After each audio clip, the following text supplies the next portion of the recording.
Hello दोस्तों, I hope आप सब अच्छे होंगे, अपनी तैयारी अच्छे से कर रहे होंगे। साथियों, हम लोग यूपीपीएससी आरओ रे एग्ज़ाम के लिए प्रैक्टिस सेट सॉल्व कर रहे हैं और अभी जो प्रैक्टिस सेट सॉल्व कराया जा रहा है, संस्कृति आईएएस द्वारा पब्लिश किए गए टेस्ट सीरीज को हम लोग सॉल्व कर रहे हैं और यह टेस्ट नंबर 6 है और यह जो है आपका नए पैटर्न के अकॉर्डिंग लेटेस्ट अपडेटेड टेस्ट है। तो यह जो है आप लोगों के लिए इंपॉर्टेंट होने वाला है। बाकी इस वीडियो में हम लोग जीएस वाले सेक्शन को कवर करेंगे और हिंदी वाला जो सेक्शन है उसके लिए अलग वीडियो बनाया जाएगा। तो यदि आप लोग चैनल पर नए हैं तो सब्सक्राइब कर ले और बेल आइकन को प्रेस कर ले, जिससे वीडियो के महत्वपूर्ण नोटिफिकेशन आप लोगों को मिलते रहें। और वीडियो अगर अच्छा लगे तो अपने दोस्तों साथियों के साथ जरूर शेयर कर दिया करें। अपना फीडबैक कमेंट बॉक्स में जरूर दे दिया करें। और देखिए, इसमें जो भी क्वेश्चन सॉल्व कराए जाएंगे 140 क्वेश्चन जो हैं उनको आप लोग सॉल्व करिए। और एकदम ये माहौल ये होना चाहिए कि एग्ज़ाम सेंटर में या फिर बैठ करके आप रियल का एग्ज़ाम दे रहे हैं, ठीक है। और जो भी मतलब क्वेश्चंस आप लोगों को समझ में आए या फिर से नहीं समझ में आ रहे हैं, ठीक है, उनको उसी के अकॉर्डिंग करिएगा। इसके साथ साथ अगर बताएं तो इसका पीडीएफ भी आप लोगों को टेलीग्राम चैनल पे प्रोवाइड करा दिया जाएगा, वहाँ से पीडीएफ भी आप लोग डाउनलोड कर सकते हैं। तो इसी के साथ चलिए वीडियो की शुरुआत करते हैं और कोशिश करिएगा कि मेरे आंसर बताने से पहले आप लोग सारे जो क्वेश्चन है उसको अटैम्प्ट करें और लास्ट में अपना जो एक एनालिसिस है वो ज़रूर कर लिया करें कि आप लोग कहाँ पे अभी एग्जिस्ट करते हैं, ठीक है। तो चलिए क्वेश्चन नंबर फर्स्ट देखिए।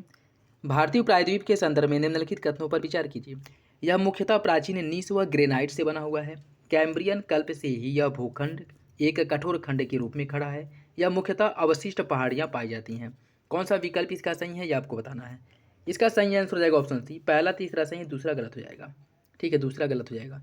देखिए, अगर जो आपका प्रायद्वीप है, ठीक है, जो भारतीय प्रायद्वीप है, इसके बारे में अगर हम बात करें तो यह भारत की भूगर्भिक संरचना में प्राचीनतम और नवीनतम दोनों प्रकार की चट्टानें देखने को मिलता है। ऐसा नहीं है कि इसमें जो है केवल प्राचीनतम चट्टानें हैं, ठीक है, प्राचीनतम और नवीनतम दोनों प्रकार की चट्टानें देखने को मिलते हैं। इसके साथ साथ भारत का जो प्राचीनतम स्थल खंड है यह पैंजिया का ही भाग है और पैंजिया में भी अगर पूछ ले तो यह जो है पैंजिया में आपके जो गोंडवाना लैंड है उसका पार्ट है, ठीक है। इसके साथ साथ यह प्राचीन नीस व ग्रेनाइट चट्टान से बना हुआ है, ठीक है, ये बात बिल्कुल। तो पहला आपका ठीक हो जाता है, सही हो जाता है, ठीक है। प्राचीनतम नीस और ग्रेनाइट सैलो से इसका निर्माण हुआ है, ठीक। यहाँ पर स्थित पठार जो गोंडवाना लैंड है इससे टूट करके इसका निर्माण हुआ है और इसकी जो मूल संरचना है उसका निर्माण हुआ था आर्कियन काल में, न कि प्री कैम्ब्रियन काल में। तो ये आपका गलत हो जाएगा, ठीक है। और यहाँ पर मुख्य रूप से अवशिष्ट पहाड़ियाँ पाई जाती हैं, ये भी आपका सही है। जो प्रायद्वीपीय क्षेत्र है भारत का, वहाँ पर अवशिष्ट पहाड़ियाँ भी पाई जाती हैं, जैसे आपका अरावली हो गया, नल्ला मल्ला हो गया, ठीक है, जावदी हो गया, बेलीकोंडा, पालकोंडा, ठीक है। उसके साथ साथ महेंद्रगिरी, ये सभी जो है अवशिष्ट पहाड़ियों के रूप में है। और सबसे प्रमुख अगर अवशिष्ट पहाड़ी की बात करें तो आपका अरावली है, ठीक है, अरावली है। तो ये भी आपका सही हो जाएगा। तो पहला और तीसरा तो सही है लेकिन दूसरा गलत हो जाएगा, क्योंकि यह प्री कैम्ब्रियन काल नहीं बल्कि गोंडवाना लैंड का जो है, या कह सकते हैं कि जो गोंडवाना लैंड का भूभाग है उससे टूट करके यह अलग हुआ था, ठीक है, न कि प्री कैम्ब्रियन। सही आंसर इसका सी हो जाएगा। नेक्स्ट देखिए, इसमें बताना है कौन सा विकल्प गलत है। कुछ पर्वत हैं और दर्रा, जैसे बृहद हिमालय। बृहद हिमालय में कौन सा दर्रा स्थित है। जो जिला दर्रा जो है बृहद हिमालय में, आपको बताना है कौन सही सुमिलित नहीं है। पीर पंजाल, पीर पंजाल की बात करें तो बनिहाल दर्रा पीर पंजाल में स्थित है। बोमडीला, बोमडीला दर्रा जो है किस में है, और खारदुंगला दर्रा किस में है, आपको ये बताना, ठीक। बोमडीला जास्कर, खारदुंगला, लद्दाख, कौन सा विकल्प इसमें से गलत है, गलत विकल्प का चयन करना है, ठीक है। तो इसका जो सही आंसर है वो हो जाएगा आपका ऑप्शन सी, ठीक है, बोमडीला। इसकी अगर हम बात करें बोमडीला की, तो यह आपके अरुणाचल प्रदेश में है, ठीक है,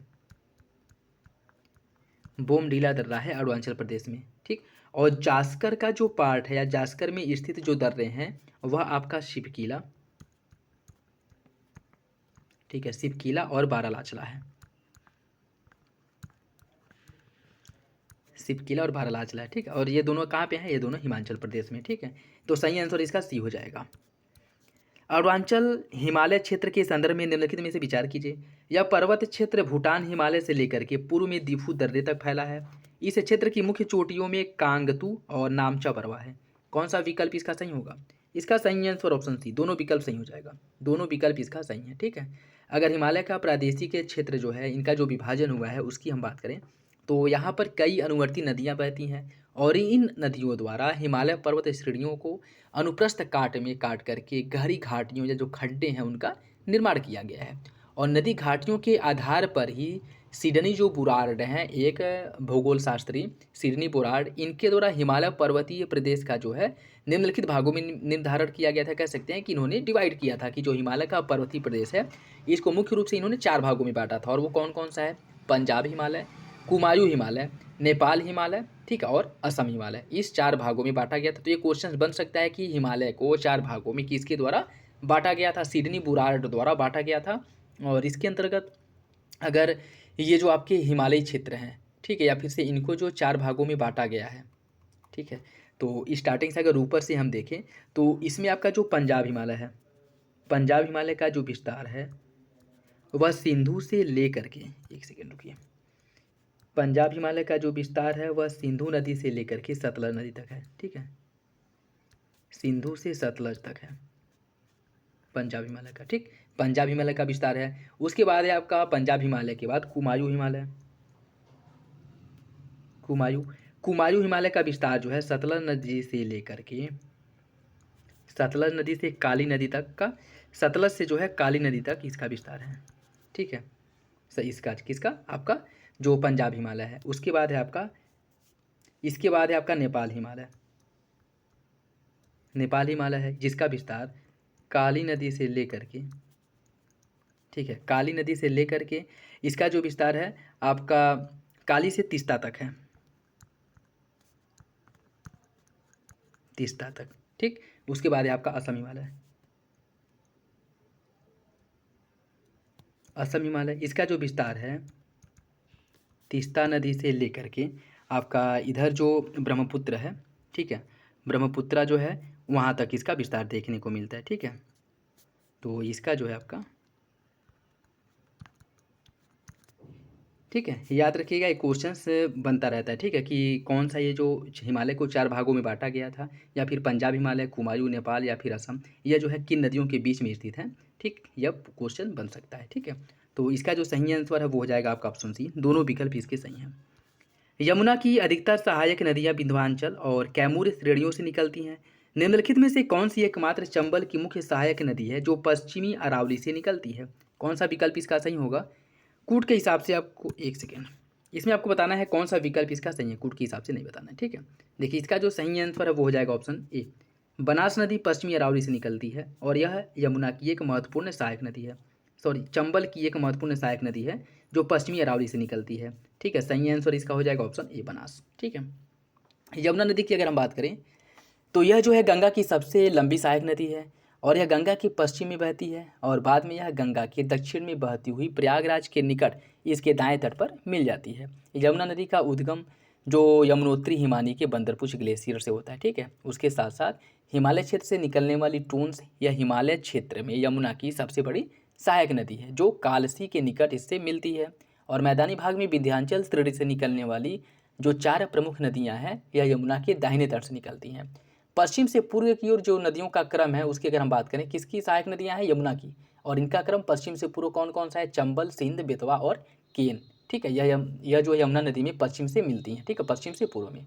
उसके साथ साथ बाएं तट से मिलने वाली जो यमुना की सहायक नदियाँ हैं वो टोन्स है, हिंडन है, करेंग है, सेंगर है और रिंद है। ये सभी जो है बाएं तट से मिलती हैं नदियाँ। ठीक है, तो ये भी याद रखिएगा, इसका हो जाएगा ऑप्शन ए।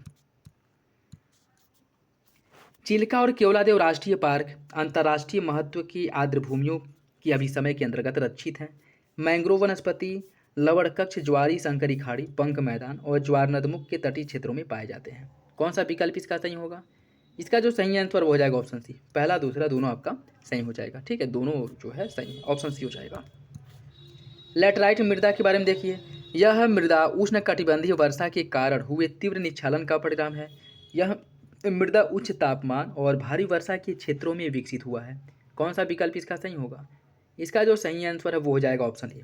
दोनों विकल्प सही हैं, दोनों विकल्प इसका सही हो जाएगा। ठीक है, लैटराइट जो कि लैटराइट मृदा जो है यह एक लैटिन शब्द है और लेटर से बना हुआ है जिसका अर्थ होता है ईंट।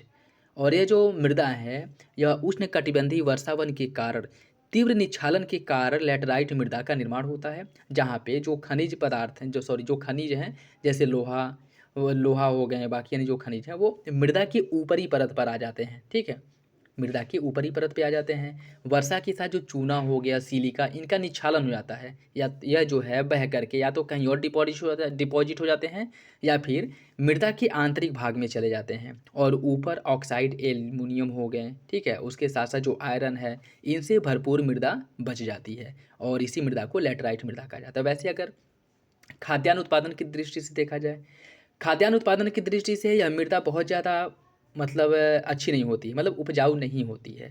लेकिन अन्य जो मोटे अनाज हैं उनका जो फसल है वो यहाँ पे किया जा सकता है, और इसमें भी मुख्य रूप से काजू जैसे वृक्ष हो गए, उनका उत्पादन इसमें किया जाता है। इसके साथ साथ अगर इस मृदा के विस्तार का बात करें कि कहाँ पे पाए जाते हैं, यह मुख्य रूप से तमिलनाडु, आंध्र प्रदेश, केरल वाले क्षेत्र में यह मृदा का ज़्यादा विस्तार देखने को मिलता है। ठीक है, तो इसका जो सही आंसर है ये हो जाएगा, दोनों विकल्प इसका सही है। नेक्स्ट देखिए, इसमें सूची फर्स्ट को सूची सेकंड से सम्मिलित करना है। मूर्खा घाटी या मरखा घाटी कहाँ पे है? यह जो है आपके लद्दाख में स्थित है। कुल्लू घाटी है हिमाचल प्रदेश में। फूलों की घाटी उत्तराखंड में है। यूमथांग घाटी है सिक्किम में। इसका जो सही आंसर हो जाएगा वो 1 2 3 4, 1 2 3 4, ऑप्शन बी इसका सही है, ऑप्शन बी इसका सही हो जाएगा। पूर्वी तटीय मैदान के संदर्भ में देखिए कौन सा विकल्प गलत है। पूर्वी तटीय मैदान के बारे में कौन सा विकल्प गलत है? पूर्वी तटीय मैदान में गोदावरी और कृष्णा नदियों के डेल्टाई भाग में कोलेरू झील अवस्थित है। उत्कल मैदान का विस्तार उत्तर में स्वर्णरेखा नदी से लेकर के दक्षिण में महानदी के डेल्टा तक है। आंध्र प्रदेश का तटीय हिस्सा मुख्य रूप से उत्तरी सरकार के नाम से जाना जाता है। अब्दुल कलाम द्वीप तमिलनाडु के पूर्वी तट पर ब्राह्मणी और वैतरणी नदी के बीच में स्थित है, या इनके जो है कह सकते हैं कि दोआब पर स्थित है। कौन सा विकल्प इसमें से गलत है ये आपको बताना है। देखिए इसका सही आंसर हो जाएगा ऑप्शन डी, ऑप्शन डी इसका गलत है। ठीक है, देखिए अब्दुल कलाम द्वीप की अगर हम बात करें, यह ओडिशा के पूर्वी तट पर, यह ओडिशा के पूर्वी तट पर ब्राह्मणी, ठीक है, उड़ीसा के पूर्वी तट पर ब्राह्मणी और वैतरणी नदी पर स्थित नहीं है। ठीक है, एक सेकेंड, अब्दुल कलाम द्वीप ये है तो आपके तमिलनाडु नहीं उड़ीसा में है। ठीक है, कहाँ पे है? उड़ीसा में। उड़ीसा के पूर्वी तट पर यह ब्राह्मणी और वैतरणी नदी के बीच में स्थित है। ठीक है, लेकिन यह जो है तमिलनाडु में ना होकर के उड़ीसा में है, यही आपका गलत हो जाएगा। ठीक है, बाकी तीनों विकल्प सही हैं, यह तीनों विकल्प सही हैं। ठीक, ऑप्शन डी हो जाएगा। दक्कन ट्रैप के संदर्भ में निम्नलिखित कथनों पर विचार कीजिए। यह संरचना बेसाल्ट, दक्कन ट्रैप बेसाल्ट एवं डोलोराइट चट्टानों से बना है। यह केवल तमिलनाडु और आंध्र प्रदेश के कुछ भागों में पाया जाता है। कौन सा विकल्प इसका सही होगा? इसका सही आंसर ऑप्शन है, पहला तो सही है लेकिन दूसरा आपका गलत हो जाएगा, दूसरा गलत है। दक्कन ट्रैप संरचना की अगर हम बात करें, इसका निर्माण जो हुआ है, दक्कन ट्रैप संरचना का निर्माण मेसोजोइक काल के अंतिम युग में, क्रिटेशियस युग में प्रायद्वीपीय भारत में जो ज्वालामुखी उद्गार हुआ था, इसके बाद लावा उद्गार के फलस्वरूप उसके लावा के ठंडा होने से इस चट्टान या कह सकते हैं कि दक्कन ट्रैप संरचना का निर्माण हुआ है। और यह संरचना जो है मुख्य रूप से बेसाल्ट एवं डोलोराइट चट्टानों से निर्मित है और यह काफ़ी कठोर है। इनके विखंडन से काली मिट्टी का निर्माण भी हुआ है। और यह संरचना जो मुख्य रूप से पाई जाती है महाराष्ट्र के अधिकांश भाग पर दक्कन ट्रैप संरचना ही पाई जाती है अर्थात, और यही वजह है कि काली मृदा का जो विस्तार है वह सबसे अधिक महाराष्ट्र में देखने को मिलता है, महाराष्ट्र में। ठीक है, महाराष्ट्र में। और इसके साथ साथ अन्य जो इसका विस्तार है वह महाराष्ट्र के साथ साथ गुजरात, मध्य प्रदेश, तमिलनाडु, आंध्र प्रदेश के कुछ भाग में भी पाया जाता है। तो ऐसा नहीं है कि यह केवल तमिलनाडु और आंध्र प्रदेश में पाया जाता है, सबसे अधिक तो महाराष्ट्र में इसका विस्तार पाया जाता है, कुछ मात्रा में यह गुजरात में भी है और एमपी में भी है। ठीक है, तो पहला तो सही है लेकिन दूसरा गलत हो जाएगा। निम्नलिखित युग्मों में से कौन सा एक सही सुमेलित है? बाबा बुदन की पहाड़ी लौह अयस्क के लिए प्रसिद्ध है। सेवराय पहाड़ी है तांबा के लिए, और डीक्यू क्षेत्र है बॉक्साइट के लिए, और वज्र करुड़ वक्री पाइप यह है सोना के लिए। कौन सा विकल्प इसका सही होगा ये आपको बताना है। देखिए इसका जो सही आंसर है वो हो जाएगा ऑप्शन बाबा बुदन की पहाड़ी। यह जो है कर्नाटक के, बाबा बुदन की पहाड़ी कर्नाटक के चिकमंगलूर जिले में स्थित है, और यह जो है मुख्य रूप से लौह अयस्कों का विशाल भंडार यहाँ पर पाया जाता है। सेवराय पहाड़ी की बात करें, सेवराय पहाड़ी जो है तमिलनाडु, सेवराय पहाड़ी तमिलनाडु के सेलम जिले में स्थित है। तमिलनाडु के सेलम जिले में सेवराय पहाड़ी स्थित है, और यहाँ पे मुख्य रूप से जो उत्पादन किया जाता है वो बॉक्साइट का किया जाता है। ठीक है, बॉक्साइट का उत्पादन के लिए प्रसिद्ध है। डिक्यू क्षेत्र यह सिक्किम में है, डिक्यू क्षेत्र है सिक्किम में। ठीक है, डिक्यू क्षेत्र सिक्किम में स्थित है, और यह तांबा उत्पादन के लिए प्रसिद्ध है, तांबा उत्पादन के लिए प्रसिद्ध है। जो वज्र करुर वाई वक्री पाइप है यह है आपके आंध्र प्रदेश में, आंध्र प्रदेश में स्थित है। ठीक है, आंध्र प्रदेश के अनंतपुर जिले वाले क्षेत्र में है और यहाँ पे हीरा का प्रसिद्ध रूप से भंडारण है, या कह सकते हैं कि उत्पादन होता है। तो ये सभी फैक्ट याद रखिएगा। बाकी इसका सही आंसर ए हो जाएगा। निम्नलिखित युग्मों में से कौन सा एक सही सुमेलित है? चमेरा परियोजना हिमाचल प्रदेश में है, नाथपा झाकरी परियोजना जम्मू कश्मीर में, दुलहस्ती परियोजना पंजाब में, उरी परियोजना गुजरात में। कौन इसमें से सही सुमेलित है ये आपको बताना है। इसका जो सही आंसर वो हो जाएगा ऑप्शन है चमेरा परियोजना। चमेरा जल विद्युत परियोजना जो है ये आपके हिमाचल प्रदेश में है और रावी नदी पर इसका निर्माण किया गया है। ठीक है, रावी नदी पर याद रखिएगा। और नापता झाकर या नाथपा झाकरी परियोजना जो है ये भी आपका हिमाचल प्रदेश में ही है और इसका निर्माण किया गया है सतलज नदी पर, सतलज नदी पर। दुलहस्ती परियोजना यह जो है एक जल विद्युत परियोजना है और यह आपके पंजाब नहीं बल्कि जम्मू कश्मीर राज्य में स्थित है और इसका निर्माण किया गया है चेनाब नदी पर, चेनाब नदी पर इसका निर्माण किया गया है। उरी जल विद्युत परियोजना है। ठीक है, उरी जल विद्युत परियोजना है और यह कहाँ पे है? ये आपके जम्मू कश्मीर राज्य में झेलम नदी पर इसका निर्माण किया गया। ठीक है, झेलम नदी पर। तो ये सारे परियोजनाएं ठीक है किस राज्य में है और किस नदी पर इनका निर्माण किया गया है ये याद रखिएगा। इसका सही आंसर ए हो जाएगा। निम्नलिखित नदियों में से कौन सी एक अंतःस्थलीय अपवाह का उदाहरण है? बनास, लूनी, केन या फिर साबरमती। इसका सही आंसर है ऑप्शन बी लूनी नदी। लूनी नदी की अगर हम बात करें तो इसका जो उद्गम है राजस्थान में अजमेर के दक्षिण पश्चिम में जो नाग पहाड़ी है और यह नाग पहाड़ी अरावली श्रेणी का ही पार्ट है। ठीक है, यहाँ से इसका उद्गम होता है और यह कच्छ के रण में विलीन हो जाती है। ठीक है, कच्छ का जो रण है इसमें यह जो है नदी है लूनी वह विलीन हो जाती है। ठीक है, कच्छ के रण में। तो इसका जो सही आंसर है वो हो जाएगा आपका ऑप्शन बी हो जाएगा। ठीक है, ऑप्शन बी। निम्नलिखित राज्यों पर विचार कीजिए। उत्तरी गुजरात, पश्चिमी मध्य प्रदेश, दक्षिण पश्चिम उत्तर प्रदेश, दक्षिणी पंजाब। इनमें से किन राज्यों में उष्णकटिबंधीय शुष्क मानसूनी वनस्पतियां पाई जाती हैं? कूट के हिसाब से आपको सही आंसर का चयन करना है। कूट के हिसाब से सही आंसर का चयन करना है। देखिए इसकी अगर हम बात करें इसमें उत्तरी गुजरात हो गया, पश्चिमी मध्य प्रदेश, दक्षिण पश्चिम उत्तर प्रदेश और दक्षिणी पंजाब। इन सभी क्षेत्रों में उष्णकटिबंधीय शुष्क मानसूनी जलवायु पाई जाती है वनस्पति। ऑप्शन डी इसका सही हो जाएगा। ठीक है, और उष्णकटिबंधीय शुष्क मानसूनी वनस्पतियाँ किन क्षेत्रों में पाई जाती हैं? जहाँ पर वार्षिक वर्षा 50 सेंटीमीटर से लेकर के 100 सेंटीमीटर के बीच में होता है, वहाँ पर यह मुख्य रूप से पाई जाती हैं। ठीक है, और इनका जो वितरण है पूर्वी राजस्थान हो गया, उत्तरी गुजरात, पश्चिमी मध्य प्रदेश, दक्षिण पश्चिम उत्तर प्रदेश, दक्षिणी पंजाब, हरियाणा का जो पश्चिमी क्षेत्र है। ठीक है, यहाँ पर मुख्य रूप से यह वनस्पतियाँ पाई जाती हैं और इसमें वृक्षों की जो ऊंचाई है 6 से लेकर के 9 मीटर तक देखने को मिलता है वृक्षों की ऊंचाई। ठीक है, और वृक्षों की जड़ें जो होती हैं काफ़ी लंबी होती हैं और वृक्षों की जड़ें लंबी क्यों होती हैं ये आप लोगों को पता ही है कि पानी की तलाश में वृक्षों की जो जड़ें हो काफ़ी लंबी और काफ़ी गहराई तक चली जाती हैं। और इन प्रदेश की जो वृक्ष पाई जाती हैं आप कह सकते हैं कि इस जो यह जो जलवायु है उष्णकटिबंधीय शुष्क मानसूनी जलवायु, यहाँ के जो वृक्ष हैं इनकी छालें बहुत मोटी होती हैं और पत्ते भी मोटे होते हैं। मोटे होने के साथ साथ कांटेदार भी होते हैं जिससे कि वाष्पीकरण की गति को या फिर वाष्पीकरण की जो दर है इसको यह कम कर सके। और इस प्रदेश में या फिर से इस क्षेत्र में जो मुख्य रूप से वनस्पतियाँ पाई जाती हैं इसमें महुआ हो गया, बबूल, पलाश, तेंदू, खैर, बेर हो गया, बरगद, पीपल, ये जो कुछ वनस्पतियाँ हैं उष्णकटिबंधीय शुष्क मानसूनी जलवायु में पाई जाने वाली मुख्य वनस्पतियाँ हैं। ठीक है, तो इसका जो सही आंसर है वो डी हो जाएगा। निम्नलिखित अफ्रीकी शहरों पर विचार कीजिए। मपूतो या मपूतो नहीं मापूतो है। ठीक है, हरारे, लुसाका और इबादान। इनमें आपको बताना है कौन गैर राजधानी शहर है, कौन जो है गैर राजधानी शहर है और कूट के हिसाब से आपको सही आंसर का चयन करना है। इसका सही आंसर हो जाएगा ऑप्शन सी चौथा। ठीक है, इबादान की बात करें तो यह जो है नाइजीरिया में ओयो राज्य की राजधानी और सबसे अधिक आबादी वाला शहर है। ठीक है, इबादान। बाकी जो मापूतो है यह मोजाम्बिक की राजधानी है मापूतो और हरारे जो है यह जिम्बाब्वे की राजधानी हरारे है। ठीक है, जिम्बाब्वे की राजधानी हरारे है। और लुसाका की बात करें तो यह जो है जाम्बिया की राजधानी है लुसाका। ठीक, तो यह तीनों जो है राजधानी शहर हैं जबकि इबादान जो है राजधानी शहर नहीं है। तो ऑप्शन सी सही हो जाएगा। निम्नलिखित युग्मों में से कौन सा सही सुमेलित नहीं है? ओलिवी कल्चर जैतून की कृषि, विटी कल्चर अंगूर की कृषि और ओलेरी कल्चर सब्जी उत्पादन, सिल्वीकल्चर मधुमक्खी पालन। कौन इसमें से गलत है? इसका सही answer option D. Option D, मधुमक्खियों का जो पालन है, मधुमक्खी पालन किया जाता है किसके अंतर्गत? एपी कल्चर के अंतर्गत मधुमक्खी पालन होता है। ठीक है, एपी कल्चर के अंतर्गत होता है मधुमक्खी पालन। ठीक, बाकी सिल्वी कल्चर के अंतर्गत वनों की कृषि की जाती है। वनों की कृषि की जाती है सिल्वी कल्चर के अंतर्गत। ठीक, वनों की कृषि, तो इसका सही आंसर डी हो जाएगा।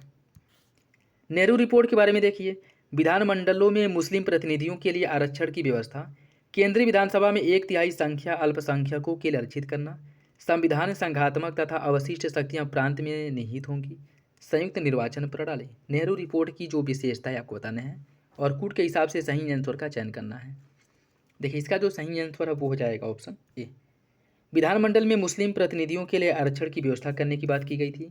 इसके साथ साथ संयुक्त निर्वाचन प्रणाली की भी बात की गई थी। जैसे इसमें क्या था कि इसके पहले मुस्लिम लीग द्वारा किया गया था कि मुस्लिमों के लिए जो 1909 में सांप्रदायिक आधार पर जो निर्वाचन पद्धति की शुरुआत की गई थी, तो इसको समाप्त करने की भी बात किया गया था नेहरू रिपोर्ट में। और नेहरू रिपोर्ट जो है 1928 में नेहरू रिपोर्ट को पेश किया गया था। और इसमें भारत के जो भावी राजनैतिक व्यवस्था है उससे संबंधित प्रावधान देखने को मिलेगा। उसके साथ साथ संविधान निर्माण में भी प्रमुख रूप से जो नेहरू रिपोर्ट है इसके बहुत से प्रावधानों को या बहुत से जो सिफारिशें की गई थी उसको भी शामिल किया गया था। और इसको नेहरू रिपोर्ट के नाम से इसलिए जाना जाता है क्योंकि मोतीलाल नेहरू द्वारा जो मुख्य इसके निर्माणकर्ता के रूप में शामिल हुए थे। ठीक है, और इसमें जो बात की गई थी, ठीक है, इसमें जो बात की गई थी, विधानमंडल में मुस्लिम प्रतिनिधियों के लिए आरक्षण की व्यवस्था की गई थी, किंतु निर्वाचन प्रणाली संयुक्त रखी जाए। जैसे जो विधानमंडल है उसमें मुस्लिम जो प्रतिनिधि हैं उनके लिए आरक्षण की व्यवस्था की जाए, लेकिन जो निर्वाचन है उनके लिए निर्वाचन अलग से न हो करके संयुक्त निर्वाचन ही रहे। ठीक है, तो ये भी हो जाए सही हो जाएगा और ये भी सही हो जाएगा। दूसरा और तीसरा आपका गलत है। ठीक है, और इसके अंतर्गत अन्य जो प्रावधान किए गए थे, जैसे मुस्लिम लीग ने इस रिपोर्ट से संबंधी मतभेद जो ये था कि एक पक्ष रिपोर्ट का समर्थन भी करता था, मुस्लिम लीग की बात कर रहे हैं। ठीक है, और मुस्लिम लीग का जो दूसरा पक्ष था वो इसके विरुद्ध भी था। ठीक है, इसका विरोधी भी था क्योंकि इसमें जो बात की गई थी संयुक्त निर्वाचन प्रणाली की, इसको मुस्लिम लीग मानने के लिए सहमत नहीं था। ठीक है, वो मतलब मुस्लिमों के लिए अलग निर्वाचन पद्धति की मांग कर रहा था। और इसी के परिप्रेक्ष्य में जब नेहरू रिपोर्ट पेश हुआ, नेहरू रिपोर्ट के बाद मोहम्मद अली जिन्ना द्वारा कह सकते हैं कि जिन्ना की 14 सूत्री मांग पेश की गई थी। ठीक है, और उसके अंतर्गत जो है अपनी मांगें रखी गई थी, जिसमें विरोध के परिणामस्वरूप अंततः न नेहरू रिपोर्ट को प्रभावी किया गया और ना ही जो जिन्ना की 14 सूत्री मांग है उसको। ठीक है, तो सही आंसर इसका ए हो जाएगा। पहला और चौथा सही है, दूसरा तीसरा गलत हो जाएगा। नेक्स्ट देखिए, पंचायती राज व्यवस्था के विकास के बारे में कौन सा कथन सही है? हमें सूची फर्स्ट को सूची सेकंड से सम्मिलित करना है। ठीक है, बलवंत राय मेहता समिति, बलवंत राय मेहता समिति, इनके द्वारा खंड स्तर पर पंचायत समिति के गठन की सिफारिश की गई थी। बलवंत राय मेहता ने खंड स्तर पर पंचायत समिति के गठन की सिफारिश की थी। CH हनुमंत राव ने कलेक्टर के अंतर्गत जिला योजना संस्थान के गठन की बात की थी। और अशोक मेहता समिति ने न्याय पंचायत का पृथक संस्था के रूप में गठन करने की सिफारिश की थी। 73वां संविधान संशोधन द्वारा राज्य निर्वाचन आयोग का गठन किया गया था। इसका जो सही आंसर है वो हो जाएगा 3-2-1-4 ऑप्शन ए। केंद्रीय शासन व्यवस्था के बारे में देखिए, सचिवालय के अंतर्गत मंत्रालय तथा विभागों को शामिल किया जाता है। किसी प्रभाग का अध्यक्ष अवर सचिव होता है। सचिव किसी विभाग का प्रशासकीय अध्यक्ष होता है। कौन केंद्रीय शासन व्यवस्था के बारे में सही है, गलत है, यह बताना है और कूट के हिसाब से आपको सही आंसर का चयन करना है। इसका जो सही आंसर है वो हो जाएगा आपका ऑप्शन ए। दूसरा गलत है, बाकी सभी विकल्प आपके पहला और तीसरा सही हो जाएगा। ठीक है, पहला और तीसरा सही हो जाएगा। ठीक है, केंद्रीय सचिवालय की अगर हम बात करें तो यह मंत्रालय तथा विभागों को इसके अंतर्गत शामिल किया गया है। ठीक है, और इसके अंतर्गत अगर हम देखें, इसके अंतर्गत देखें तो किसी भी भाग का सबसे नीचे का जो खंड है एक अनुभाग होता है और यह किसी अनुभाग अधिकारी के अंतर्गत कार्य करता है और उसकी सहायता के लिए कुछ सहायक क्लर्क, दफ्तरी, टाइपिस्ट और चपरासी होते हैं। ठीक है, और इसके बारे में जो अन्य अगर फैक्ट देखें तो जब किसी मंत्रालय का कार्य बहुत अधिक बढ़ जाता है तो उसमें एक या एक से अधिक खंड स्थापित किए जाते हैं जो एक संयुक्त सचिव के अंतर्गत कार्य करता है। ठीक है, संयुक्त सचिव के अंतर्गत कार्य करता है, न कि आवर सचिव के अंतर्गत। ठीक, और उसके साथ साथ सचिव जो होता है वह किसी मंत्रालय या फिर विभाग का प्रशासकीय अध्यक्ष होता है वह नीति से संबंधित सभी विषयों पर मंत्री को सलाह देता है, प्रशासन की कुशलता के लिए उत्तरदायी होता है, वह संसद की लोक लेखा समिति के सम्मुख अपने मंत्रालय या फिर विभाग का जो प्रतिनिधित्व है वो इसी के द्वारा किया जाता है। तो ये भी आपका सही हो जाएगा। ठीक, पहला तीसरा सही है, दूसरा गलत है। राष्ट्रपति को युद्ध या बाह्य आक्रमण से संबंधित आपातकालीन शक्तियों के संदर्भ में कौन सा विकल्प सही है? इस प्रकार की घोषणा का संसद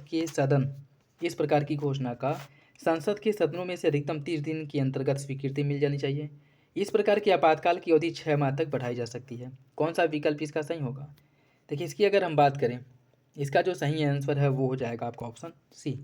दोनों विकल्प सही हैं। राष्ट्रीय आपातकाल जिसका उल्लेख जो है अनुच्छेद 352 में किया गया है, इसमें जो सहमति मिलनी होती है, दोनों सदनों की जो स्वीकृति मिलनी होती है 30 दिन के भीतर। बाकी जो राष्ट्रपति शासन अनुच्छेद 356 के तहत और वित्तीय शासन, ठीक, या वित्तीय आपातकाल अनुच्छेद 360 के तहत, इसके लिए जो सहमति की आवश्यकता होती है वह 2 माह या फिर 60 दिन के अंतर्गत मिलनी चाहिए। ठीक है, तो दोनों विकल्प इसका सही हो जाएगा। बाकी इसके बारे में अगर हम और कुछ देखें तो यदि घोषणा उस समय की जाती है जब लोकसभा का विघटन हो गया हो और राज्यसभा द्वारा पारित हो तो वह 30 दिन तक प्रभावी रहेगा। ठीक है, और 30 दिन के बाद इस घोषणा की जो नई लोकसभा का गठन होता है उसके द्वारा अनुमति देना इसके लिए क्या होता है, बाध्यकारी होता है। ठीक है, और इसके अंतर्गत लोकसभा जो ये घोषणा है उस पर अपनी स्वीकृति देता है तो उसे उस दिन से अगले 6 महीने तक लागू कर दिया जाता है। ठीक है, तो और इसके अंतर्गत जो है यह जो राष्ट्रीय आपात है या राष्ट्रीय आपातकाल है, इसको जो है जारी किया जाता है। तो सही आंसर इसका सी हो जाएगा। नेक्स्ट देखिए, इसमें आपको सूची फर्स्ट को सूची सेकंड से सम्मिलित करना है। अनुच्छेद 249 इसके संसद का राज्य सूची से संबंधित अधिकार की बात की गई है। संसद का राज्य सूची से संबंधित अधिकार अनुच्छेद 326, इसमें जो है वयस्क मताधिकार की व्यवस्था की गई है। अनुच्छेद 129 में उच्चतम न्यायालय अभिलेख न्यायालय के रूप में कार्य करता है, इसका उल्लेख किया गया है।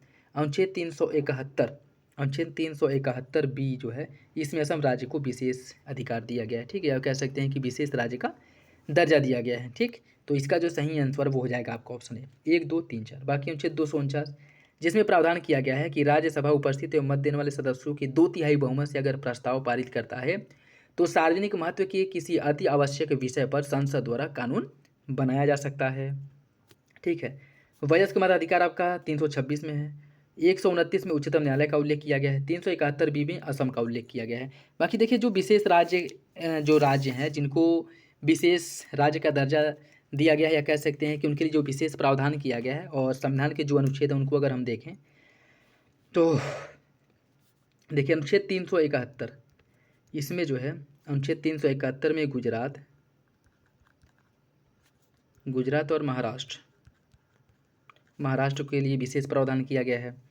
अनुच्छेद 371 ए में नागालैंड के लिए विशेष प्रावधान किया गया है। ठीक, अनुच्छेद 371 बी में असम के लिए विशेष प्रावधान किया गया है। अनुच्छेद 371 सी जो है इसके अंतर्गत आपका मणिपुर के लिए विशेष प्रावधान किया गया है। ठीक, 371 जो डी है इसमें आंध्र प्रदेश के लिए विशेष प्रावधान किया गया है। 371 ई में जो तेलंगाना है उसके लिए विशेष प्रावधान किया गया है। ठीक, 371 एफ में सिक्किम के लिए विशेष प्रावधान किया गया। ठीक है, सिक्किम रे के लिए विशेष प्रावधान है। 371 जी जो है इसमें मिजोरम के लिए विशेष प्रावधान किया गया है। 371 एच में अरुणाचल प्रदेश के लिए विशेष प्रावधान किया गया है, अरुणाचल प्रदेश के लिए। ठीक, और 371 आई में गोवा के लिए, और 371 जे में कर्नाटक के लिए। ठीक है, देखिए सभी जो है आपकी एडिशनल इन्फॉर्मेशन है। ठीक है, ये जो है अपनी तरफ से बता दिया जाता है जिससे कि आपके जो डाउट हैं और जो कॉन्सेप्ट हैं वो क्लियर हो जाए। ठीक है, तो इसलिए एक्सप्लेनेशन जो है उसको आप लोग जरूर अच्छे से देखा करें। ठीक, इसका जो सही आंसर है वो हो जाएगा आपका ऑप्शन ए हो जाएगा। नेक्स्ट देखिए, मंत्रिपरिषद के संदर्भ में निम्नलिखित कथनों पर विचार कीजिए। लोकसभा के विघटन के बाद राष्ट्रपति पर मंत्रिपरिषद की सलाह बाध्यकारी नहीं है। अनुच्छेद 352 के अंतर्गत मंत्रिपरिषद का उल्लेख किया गया है। कौन सा विकल्प इसका सही होगा ये आपको बताना है। ठीक है, कौन सा विकल्प सही है ये आपको बताना है। कूट के हिसाब से सही आंसर का चयन करना है। इसका जो सही आंसर है वो हो जाएगा ऑप्शन डी, दोनों विकल्प गलत है। ठीक है, मंत्रिपरिषद की बात करें तो अनुच्छेद 74 अनुच्छेद 74 में उपबंध किया गया है कि राष्ट्रपति को उसकी कृत्यों का निर्वहन करने के अर्थात राष्ट्रपति को सहायता एवं सलाह देने के लिए एक मंत्रिपरिषद होगा जिसका प्रमुख प्रधानमंत्री होता है और राष्ट्रपति ऐसी सलाह के अनुसार कार्य करेगा। लेकिन राष्ट्रपति मंत्रिपरिषद से ऐसी सलाह पर पुनर्विचार करने के लिए भी कह सकता है। ठीक है, और यह कब जोड़ा गया था? 44वां संविधान संशोधन द्वारा कहा गया था कि मंत्रिपरिषद द्वारा अगर राष्ट्रपति को किसी सलाह के लिए कोई विधेयक उसके पास भेजा जाता है तो राष्ट्रपति उसे एक बार पुनर्विचार के लिए वापस कर सकता है और पुनः उसमें कोई बदलाव करके या फिर वही विधेयक पुनः राष्ट्रपति के पास जाता है सलाह के लिए, तो इस पर राष्ट्रपति को अपनी सलाह देना बाध्यकारी होता है। ठीक है, 44वां संविधान संशोधन द्वारा जोड़ा गया था। लेकिन 42वां संविधान संशोधन द्वारा राष्ट्रपति को मंत्रिपरिषद की सलाह मानने के लिए बाध्य कर दिया गया था। ठीक है, जिसमें बदलाव किया गया 44वां संविधान संशोधन में। ठीक है, तो पहला जो विकल्प है वो तो आपका गलत हो जाएगा। और रही बात दूसरी, इसमें जो है 1971 में उच्चतम न्यायालय ने कहा था कि लोकसभा के विघटन होने के बाद मंत्रिपरिषद विघटित नहीं होती है। ठीक है, जिसका तात्पर्य है कि राष्ट्रपति अपनी कार्यकारी शक्ति का प्रयोग बिना मंत्रिमंडल की सहायता एवं सलाह के नहीं कर सकता, अर्थात राष्ट्रपति को सहायता एवं सलाह देने के लिए हर कंडीशन में एक मंत्रिपरिषद होगा ही। ठीक है, तो ये भी आपका गलत हो जाएगा। दोनों विकल्प क्या है? गलत है। मान्यवादी के बारे में देखिए, सभी न्यायालयों में इसे सुनवाई का अधिकार प्राप्त होता है, यह निजी प्रैक्टिस कर सकता है, इसे पूर्ण कार्यकाल होता है और संसद की कार्यवाही में भाग ले सकता है। कौन सा विकल्प इसका सही होगा? इसका सही आंसर ऑप्शन सी, पहला दूसरा चौथा सही है। यह सभी न्यायालयों में सुनवाई कर सकता है, भारत के सभी न्यायालय में इसको सुनवाई का अधिकार होता है, बात बिल्कुल सही है। यह निजी प्रैक्टिस कर सकता है, लेकिन इस पर एक जो एक्सेप्शन लगाया गया है ये है कि भारत सरकार के विरुद्ध कोई सुनवाई नहीं कर सकता है। ठीक है, बाकी वह निजी प्रैक्टिस कर सकता है। इसके कार्यकाल नहीं होता है, इसका कोई निश्चित कार्यकाल नहीं है। यह राष्ट्रपति के प्रासाद पर्यंत पद धारण करता है और यह संसद की कार्यवाही में भाग ले सकता है लेकिन मतदान नहीं कर सकता है। ठीक, तो सही आंसर 1 2 4 हो जाएगा और इसका उल्लेख जो किया गया है अनुच्छेद 76 में किया गया। ठीक है, ऑप्शन सी हो जाएगा। प्रश्नकाल के बारे में देखिए, प्रश्नकाल के दौरान दिए गए उत्तर पर वाद विवाद की अनुमति नहीं है। जिस सदस्य के नाम प्रश्न दर्ज हो वह केवल 2 अनुपूरक प्रश्न ही पूछ सकता है। कौन सा विकल्प इसका सही होगा? इसका जो सही आंसर है वो हो जाएगा ऑप्शन सी, ऑप्शन सी। ठीक है, दोनों विकल्प सही हैं, ऑप्शन सी इसका सही हो जाएगा। निम्नलिखित पदाधिकारियों को उनकी वरीयता क्रम के घटते क्रम में लगाना है। पूर्व राष्ट्रपति, संघ के कैबिनेट मंत्री, राज्य के राज्यपाल, सर्वोच्च न्यायालय के न्यायाधीश, इन्हें जो है वरीयता क्रम के अनुसार घटते क्रम में लगाना है। ठीक है, वरीयता क्रम के अनुसार घटते क्रम में लगाना है। ठीक, देखिए इसकी अगर हम बात करें तो इसमें जो पदाधिकारी हैं जिनका वरीयता क्रम है वह आ जाएगा सबसे पहले आपका राष्ट्रपति आ जाएगा। ठीक है, उसके बाद आ जाएगा आपका उपाध्यक्ष, फिर आ जाएगा आपका प्रधानमंत्री, इसके बाद अपने अपने राज्यों में राज्यपाल जो है वो आ जाएंगे, इसके बाद पूर्व राष्ट्रपति आएंगे। ठीक, फिर आ जाएंगे उप प्रधानमंत्री, उसके बाद इनके उप प्रधानमंत्री के बाद भारत के जो मुख्य न्यायाधीश होते हैं वो आते हैं, उसके बाद लोकसभा का अध्यक्ष आता है, फिर आते हैं संघ के कैबिनेट मंत्री। तो इसका जो है 3 1 2 4 ऑप्शन बी हो जाएगा। निम्नलिखित में से किन राज्यों में 73वां 74वां संविधान संशोधन का प्रावधान लागू होता है? मिजोरम, दिल्ली राजधानी और संघ शासित क्षेत्र, पश्चिम बंगाल का दार्जिलिंग और मेघालय। कहाँ पे लागू होता है ये बताना है। देखिए इसका जो सही आंसर वो हो जाएगा आपका ऑप्शन डी, इनमें से कोई नहीं। ठीक है, इनमें से कोई नहीं। ठीक है, देखिए मेघालय, मिजोरम, नागालैंड और दिल्ली का जो राजधानी संघ शासित क्षेत्र है, ठीक है, मणिपुर के पर्वतीय क्षेत्र और पश्चिम बंगाल का दार्जिलिंग, यहाँ पर 73वां और 74वां संशोधन लागू नहीं होता है। ठीक है, और यह जो क्षेत्र है अनुच्छेद 244 के तहत यह राज्य आते हैं, यह क्षेत्र मतलब आते हैं और यह अनुसूचित क्षेत्र और अनुसूचित जनजातियों के प्रशासन पर आते हैं और इसीलिए जो है यह यहाँ पे लागू नहीं होते हैं। ठीक है, सही आंसर डी हो जाएगा। पारिस्थितिकी पिरामिड के बारे में देखिए, समुद्र में जयभार पिरामिड उल्टा होता है, ऊर्जा पिरामिड सदैव जो है हमेशा सीधा होता है। कौन सा विकल्प इसका सही है? इसका सही आंसर ऑप्शन सी, दोनों विकल्प इसका सही हो जाएगा। निम्नलिखित में से कौन सा एक सही सुमेलित है? इंदरकिला राष्ट्रीय उद्यान है हिमाचल प्रदेश में, पापीकोड़ा राष्ट्रीय उद्यान केरल में है, सिंगलीला राष्ट्रीय उद्यान है असम में और संजय राष्ट्रीय उद्यान है महाराष्ट्र में। कौन सा विकल्प इसका सही है? कौन सा विकल्प सही है बताना है। देखिए इसकी अगर हम बात करें, सही आंसर इसका हो जाएगा ऑप्शन ए, इंदर किला राष्ट्रीय उद्यान हिमाचल प्रदेश। ये आपके हिमाचल प्रदेश में है। पापी कोडा राष्ट्रीय उद्यान जो है यह केरल नहीं आंध्र प्रदेश में है, ठीक। और सिंगलीला राष्ट्रीय उद्यान जो है यह आपके पश्चिम बंगाल में है, ठीक है, पश्चिम बंगाल में है। और संजय राष्ट्रीय उद्यान है मध्य प्रदेश में, ठीक है, मध्य प्रदेश में। तो सही आंसर इसका ए हो जाएगा। समताप मंडल में ओजोन परत के क्षरण के लिए निम्नलिखित में से कौन सी गैस जिम्मेदार है।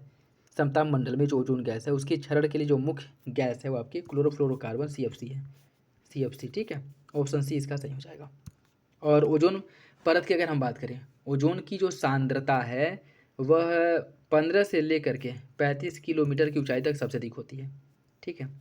और इसमें भी ये भी याद रखिएगा कि समताप मंडल में जो ओजोन परत पाई जाती है यह मानव स्वास्थ्य के लिए, या फिर इसे कह सकते हैं कि ह्यूमन बीइंग, या फिर इसे जो सजीव हैं, ठीक है, पृथ्वी पे जीवन के लिए महत्वपूर्ण होता है, या कह सकते हैं कि लाभदायक होता है, लाभदायक होता है, ठीक है, पृथ्वी पर जीवन के लिए।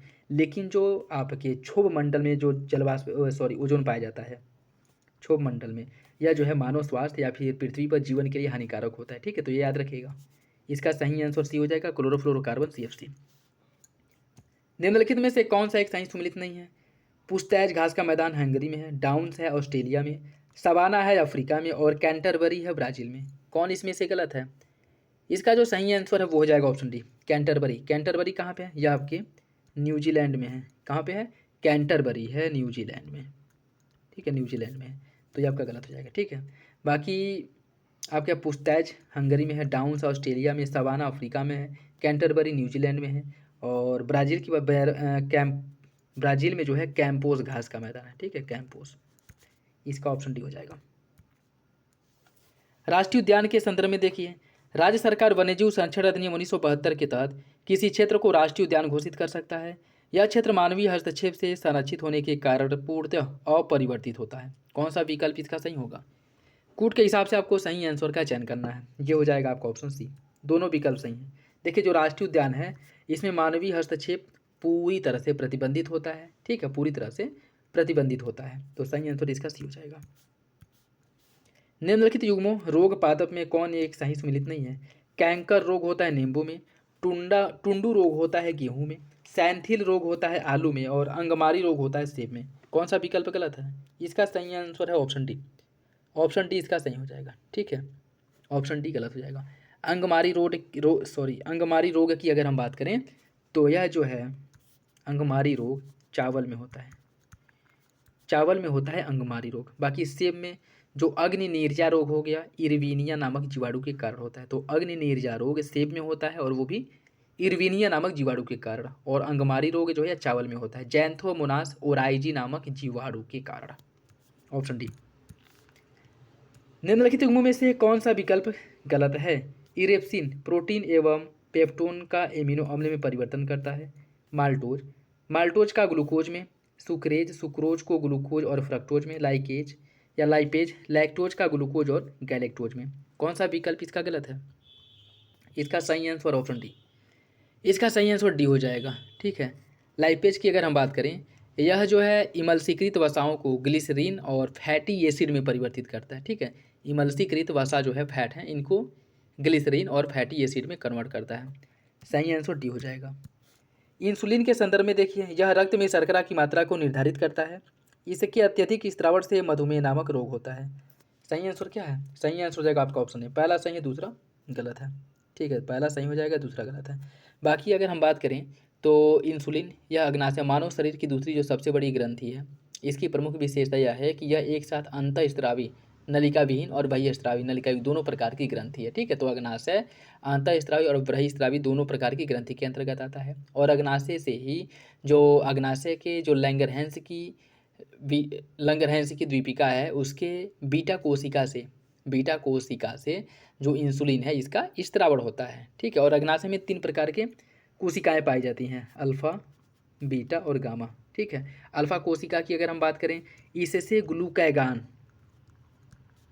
ग्लूकैगान का स्त्रावण होता है। बीटा कोशिका जो है इससे आपका जो इंसुलिन है इंसुलिन का स्त्रावण होता है। और जो आपका लैम्डा या फिर जो गामा है इससे सोमैटोस्टैटिन नामक हार्मोन का स्त्रावण होता है, ठीक है। तो सही आंसर इसका सी हो जाएगा, पहला सही है, दूसरा गलत। निम्नलिखित में से किसकी कमी से मानव में गोइटर नामक विकार होता है? गोइटर जिसको घेघा के नाम से भी जाना जाता है, किसकी कमी से होता है?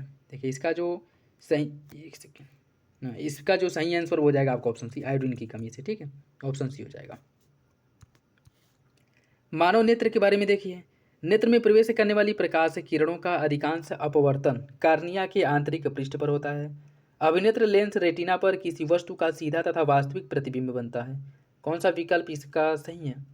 इसका जो सही आंसर है वो हो जाएगा ऑप्शन बी। सही पूछा, दोनों विकल्प आपके गलत हो जाएंगे। ठीक है, दोनों विकल्प गलत हैं। ठीक है, देखिए नेत्र में प्रवेश करने वाली प्रकाश किरणों का अधिकांश अपवर्तन कार्निया के बाहरी पृष्ठ पर होता है, न कि आंतरिक पृष्ठ पर। ठीक है, और अभिनेत्र लेंस रेटिना पर किसी वस्तु का उल्टा और वास्तविक प्रतिबिंब बनता है, न कि सीधा और वास्तविक। ठीक है, उल्टा और वास्तविक प्रतिबिंब बनता है, तो ये भी गलत हो जाएगा। निम्नलिखित कथनों पर विचार कीजिए। उत्तर प्रदेश में यमुना नदी 27 जिलों से होकर प्रवाहित होती है और यह आगरा और दिल्ली तक सर्वाधिक प्रदूषित नदी है। कौन सा विकल्प इसका सही है? इसका जो सही आंसर है वो हो जाएगा ऑप्शन डी। दूसरा तो सही है, पहला गलत है। ठीक है, दूसरा सही है, पहला गलत है, क्योंकि यमुना नदी जो है यह 27 नहीं बल्कि उत्तर प्रदेश के 20 जिलों से होकर के प्रवाहित होती है। ठीक है, 20 जिलों से होकर के प्रवाहित होती है। ठीक, तो सही आंसर जो है डी हो जाएगा। पूरा पाषाणकालीन सभ्यता के बारे में देखिए, इसके साक्ष्य उत्तर प्रदेश में बेलन घाटी, सिगरौली घाटी, चकिया नामक पूरा स्थल से प्राप्त हुआ है। इस सभ्यता के लोगों को आग, कृषि, गृह निर्माण आदि की जानकारी थी। कौन सा विकल्प सही है? इसका सही आंसर है ऑप्शन ए, पहला सही है, दूसरा गलत है। ठीक है, दूसरा गलत है। इस सभ्यता के लोग जो है या फिर यह जो सभ्यता है, सभी उपकरण क्वार्टाजाइट पत्थर से निर्मित हुए थे और इन स्थलों के जो साक्ष्यों के आधार पर यह कहा जा सकता है या फिर यह अनुमान लगाया गया था कि आग, कृषि कार्य, गृह निर्माण आदि का जो ज्ञान है इनको नहीं था और कुछ मात्रा में पशुपालन वगैरह करते थे, मतलब पशुपालन से परिचित थे, लेकिन कृषि कार्य इनके द्वारा नहीं किया जाता था, गृह निर्माण की जानकारी नहीं मिलती है और आग का खोज इनके द्वारा नहीं किया गया था। ठीक है, तो पहला तो सही, दूसरा गलत है। निम्नलिखित में से उत्तर प्रदेश के किस स्थान पर 1942 के भारत छोड़ो आंदोलन के दौरान स्वतंत्र समानांतर सरकार की स्थापना की गई थी? यह किया गया था बलिया में, चीतू पांडे के नेतृत्व में। बलिया में चीतू पांडे के नेतृत्व में किया गया था। ठीक है, उत्तर प्रदेश के बारे में देखिए, सर सैयद अहमद खान ने 1875 में मोहम्मडन एग्लो ओरिएंटल कॉलेज की स्थापना की थी अलीगढ़ में और इस कॉलेज का उद्देश्य मुस्लिम समुदाय को राष्ट्रीय आंदोलन से दूर करना था। कौन सा विकल्प सही होगा?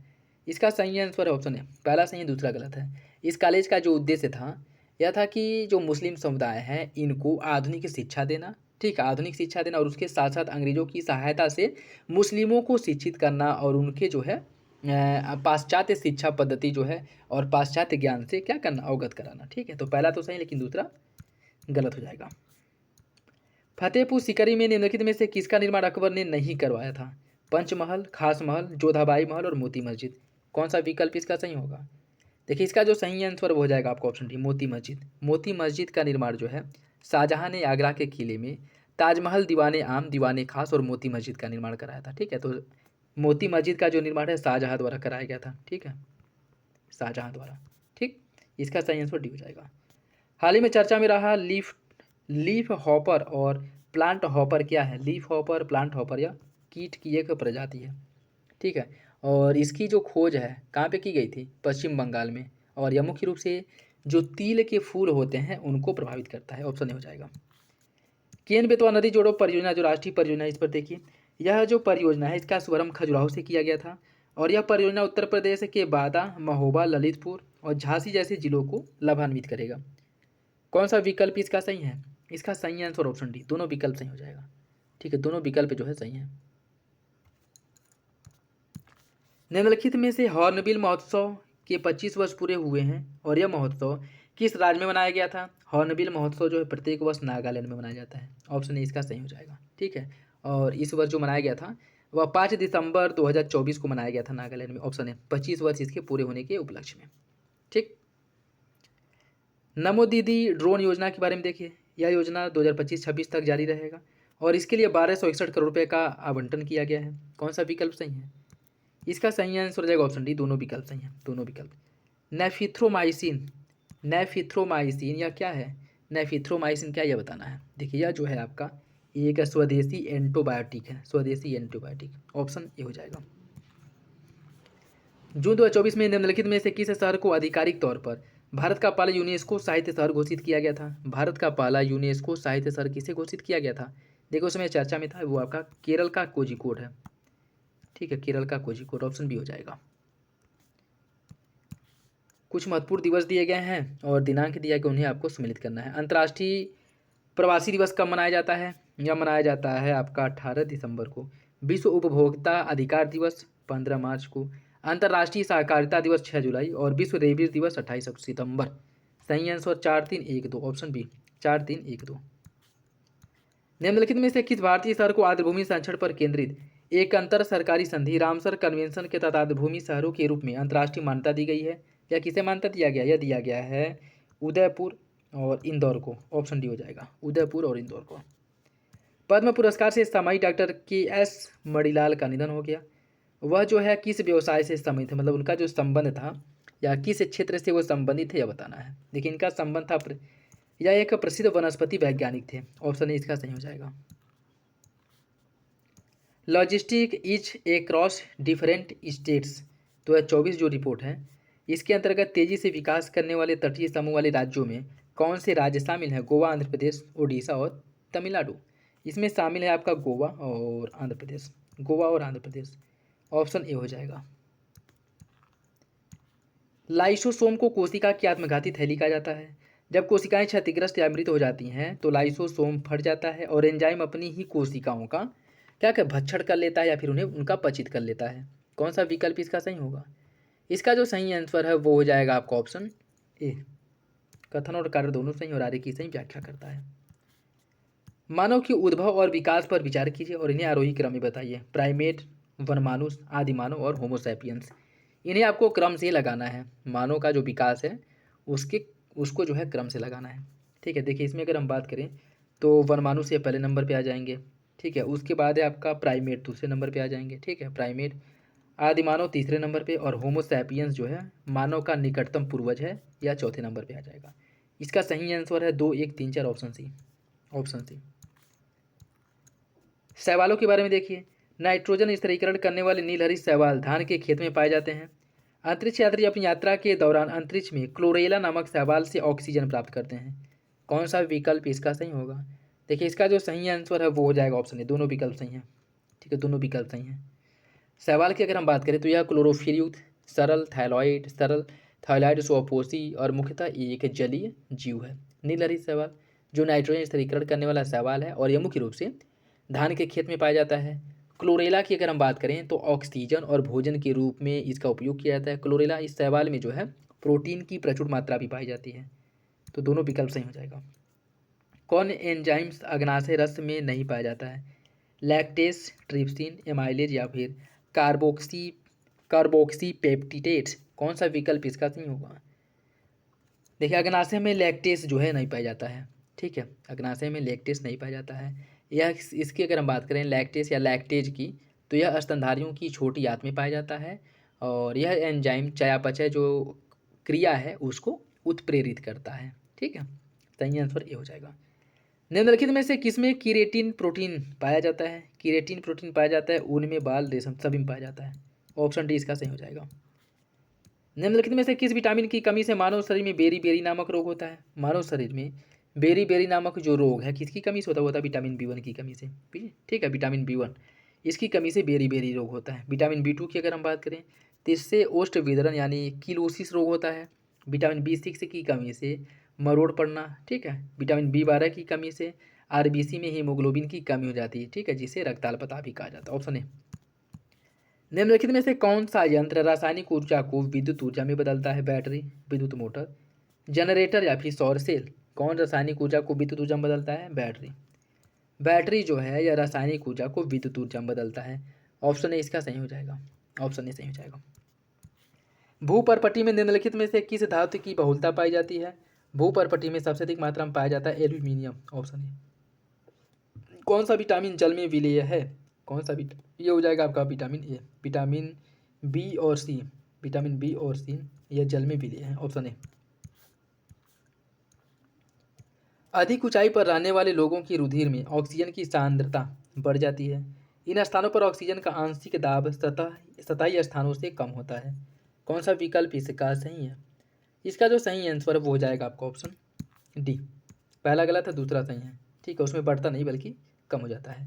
अधिक ऊंचाई वाली जगह पर ऑक्सीजन का जो आंशिक दाब है वह सतह की तुलना में कम होता है, और इन जगह पर रहने वाले लोग जो आरोहक हैं या फिर से जो पर्वतारोही होते हैं, इनके रुधिर और ऊतकों में ऑक्सीजन की सांद्रता निम्न हो जाती है, और इसी कारण आरोहक या फिर वहाँ पे रहने वाले लोग कमज़ोर होते हैं और स्पष्टतः सोच नहीं पाते हैं। और इन लक्षण जो होते हैं या जो इनके अंदर जो लक्षण पाए जाते हैं उन्हीं को एनॉक्सिया कहा जाता है। ठीक है, एनॉक्सिया याद रखिएगा। पहला सही, एक गलत है, दूसरा सही। उत्प्रेरक के बारे में कौन सा कथन गलत है? उत्प्रेरक के बारे में, इन्वर्टेज उत्प्रेरक सुक्रोज को ग्लूकोज में बदलता है, जाइमेज उत्प्रेरक या ग्लूकोज को फ्रक्टोज में, डाइस्टेज या स्टार्च को माल्टोज में, और पेप्सिन प्रोटीन को एमिनो अम्ल में। कौन सा विकल्प इसका गलत है? इसका सही आंसर है ऑप्शन बी, जाइमेज ग्लूकोज को फ्रक्टोज में। यह गलत है। ठीक है, यह आपका गलत हो जाएगा। ठीक है, जाइमेज की अगर हम बात करें तो यह ग्लूकोज, एथिल एल्कोहल और कार्बन डाइऑक्साइड में बदलता है। ठीक है, किसको? ईस्ट को। ठीक, सही आंसर बी। निम्नलिखित में से कौन सा एक पायस का उदाहरण है? पायस का उदाहरण है दूधिया मैग्नीशियम। यह पायस का उदाहरण है, ऑप्शन डी हो जाएगा।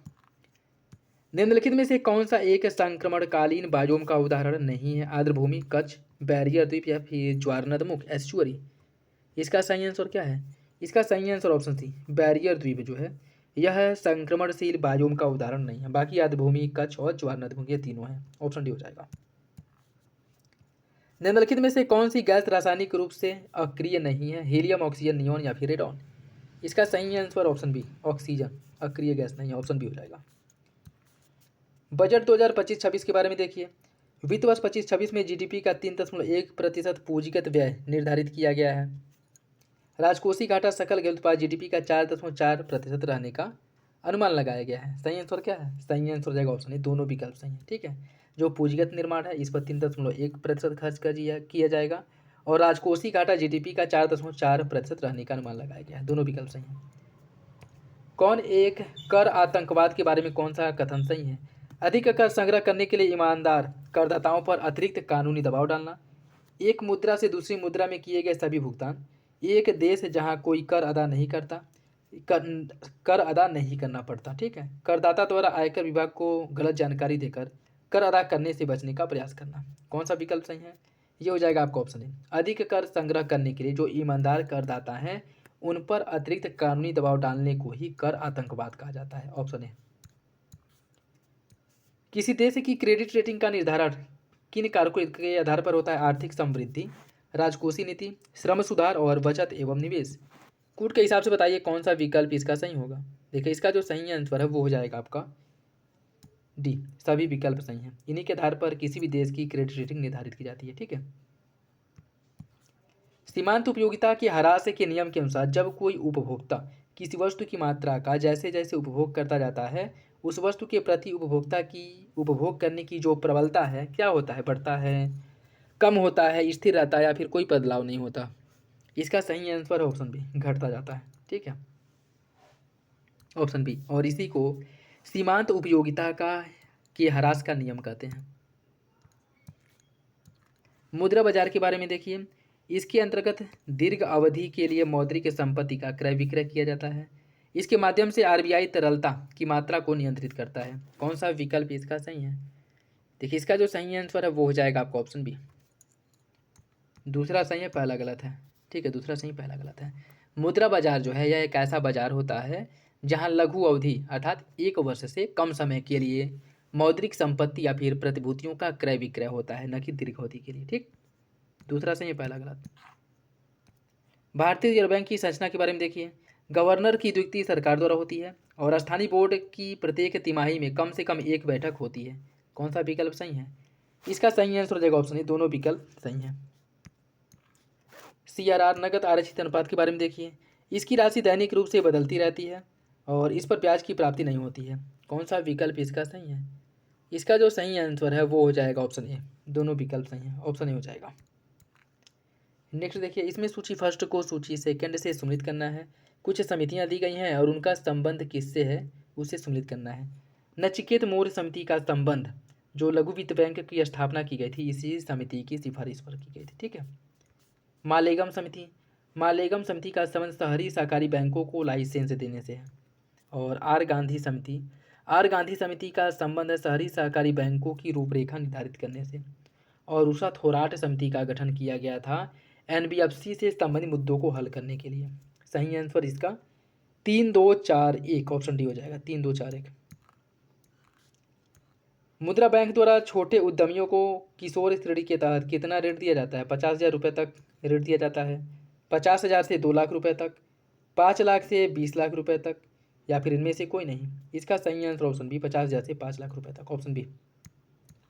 दबावग्रस्त परिसंपत्ति एनपीए से जुड़ी समस्या के समाधान के लिए आर्थिक समीक्षा 24-25 में 4R रणनीति प्रस्तुत की गई थी। इसमें कौन एक शामिल है? सुधार, पहचान, पुनर्पूंजीकरण या फिर समाधान।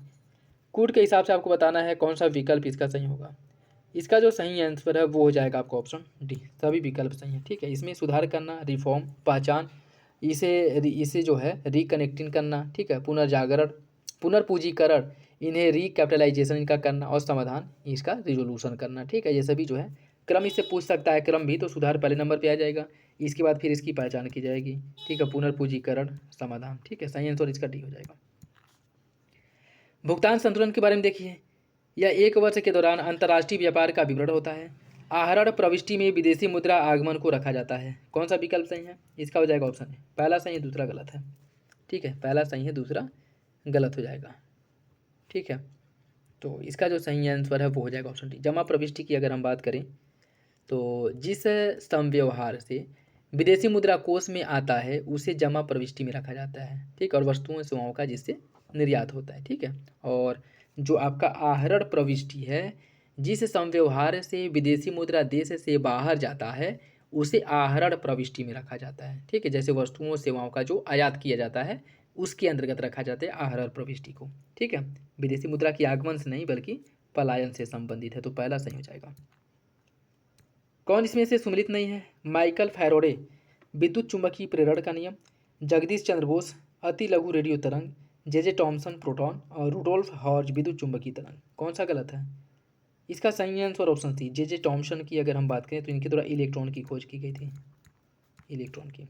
ठीक है, सी हो जाएगा। निम्नलिखित में से कौन सी विद्युत चुंबकीय तरंग नहीं है? प्रकाश तरंग, रेडियो तरंग, एक्स किरण और ध्वनि तरंग। कौन इसमें से विद्युत चुंबकीय तरंग नहीं है? इसका हो जाएगा ऑप्शन डी, ध्वनि तरंग। ध्वनि तरंग विद्युत चुंबकीय तरंग नहीं है। ठीक है, ध्वनि तरंग जो है विद्युत चुंबकीय तरंग नहीं है। यह क्या है? यह आपके आंतरिक तरंग के अंतर्गत आता है। निम्नलिखित में से रंगों में से किसमें तरंग दैर्घ्य सबसे कम होता है? किसका तरंग दैर्घ्य सबसे कम होता है? देखिए, तरंग दैर्घ्य की अगर हम बात करें तो तरंग दैर्घ्य सबसे कम होता है बैंगनी का और सबसे अधिक होता है लाल का। और प्रकीर्णन पूछ ले तो प्रकीर्णन जो है बैंगनी का सबसे अधिक होता है, लाल का सबसे कम। ठीक, डी हो जाएगा। निम्नलिखित में से कौन सी धातु कमरे के तापमान पर द्रव अवस्था में पाई जाती है? कमरे के तापमान पर द्रव अवस्था में कौन क्या पाया जाता है? वो पाया जाता है आपका, एक सेकेंड, निम्नलिखित में से किसका संबंध डॉपलर प्रभाव से है? ये क्वेश्चन देखिए 79 ये छूट रहा था। किसका संबंध डॉपलर प्रभाव से है? जो ध्वनि का संबंध है डॉपलर प्रभाव से। ठीक है, और कमरे के तापमान पर द्रव अवस्था में पाया जाता है मरकरी, ऑप्शन ए हो जाएगा। ठीक है, मरकरी अर्थात पारा जो है कमरे के तापमान पर द्रव अवस्था में पाया जाता है। सोल्डर का निर्माण निम्नलिखित में से किन धातुओं के मिश्रण से किया जाता है? सोल्डर का निर्माण होता है सीसा और टीन के मिश्रण से, ऑप्शन ए हो जाएगा। कौन संपीड़ित प्राकृतिक गैस सीएनजी का प्रमुख घटक है? ब्यूटेन, नाइट्रोजन, मीथेन या फिर प्रोपेन। मीथेन जो है संपीड़ित प्राकृतिक गैस सीएनजी का प्रमुख घटक है। जनगणना 2011 के अनुसार भारत का सबसे अधिक जनसंख्या वाला जिला किस राज्य में स्थित है? सबसे अधिक जनसंख्या वाला जिला भारत के किस राज्य में है? यह भारत के महाराष्ट्र में स्थित है। ठीक है, महाराष्ट्र में। और इसके बाद जो है महाराष्ट्र का ठाणे जिला जो है सबसे अधिक जनसंख्या वाला जिला है। ठीक है, ऑप्शन सी। जनगणना 2011 के अनुसार निम्नलिखित राज्यों में से किसका लिंग अनुपात सबसे अधिक है? सबसे अधिक लिंग अनुपात हरियाणा, सिक्किम, पंजाब, उत्तर प्रदेश, इसमें आपको बताना है। तो इन चारों राज्यों में लिंग अनुपात सबसे अधिक उत्तर प्रदेश का, और उत्तर प्रदेश का जो लिंग अनुपात है वह 912 है, 912 है। ठीक है, सिक्किम का जो लिंग अनुपात है यह 890 है, 890 है।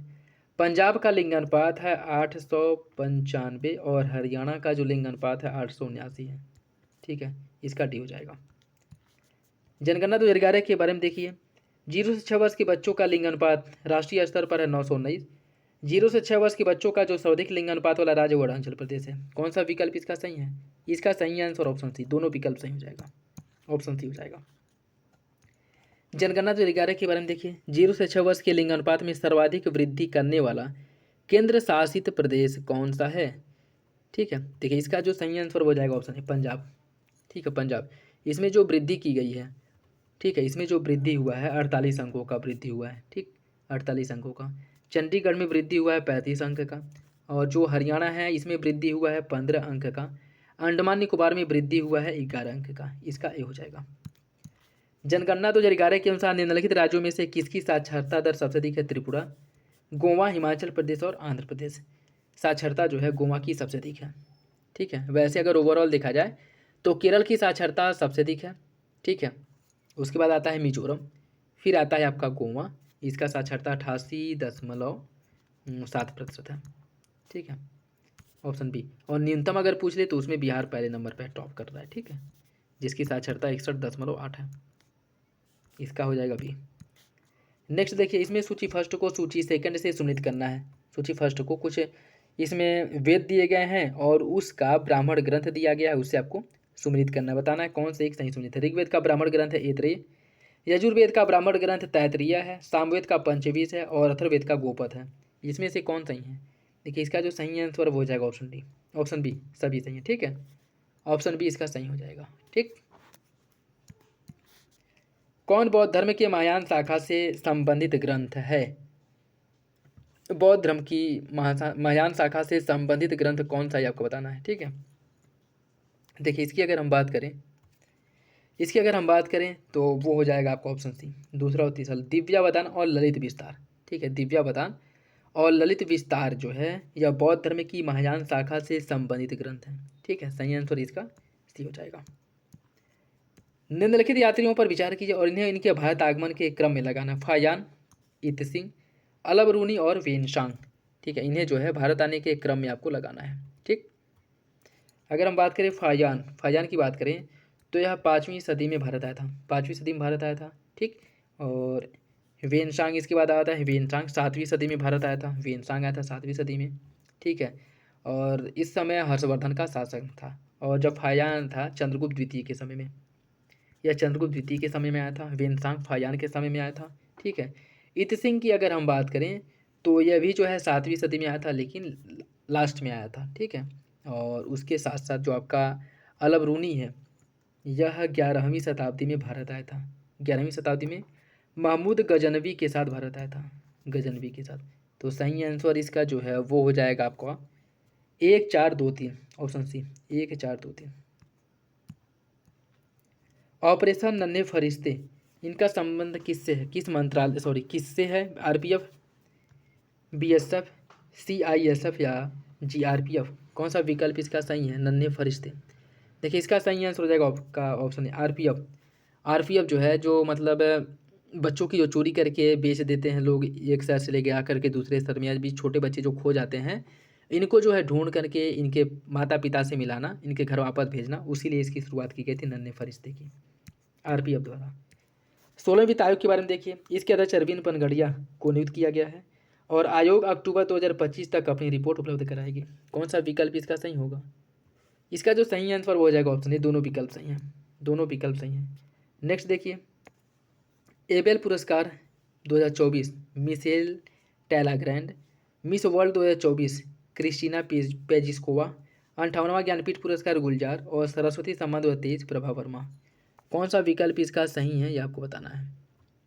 देखिए इसका जो सही आंसर है वो हो जाएगा आपका ऑप्शन बी, सभी सही है। ठीक, ऑप्शन बी हो जाएगा।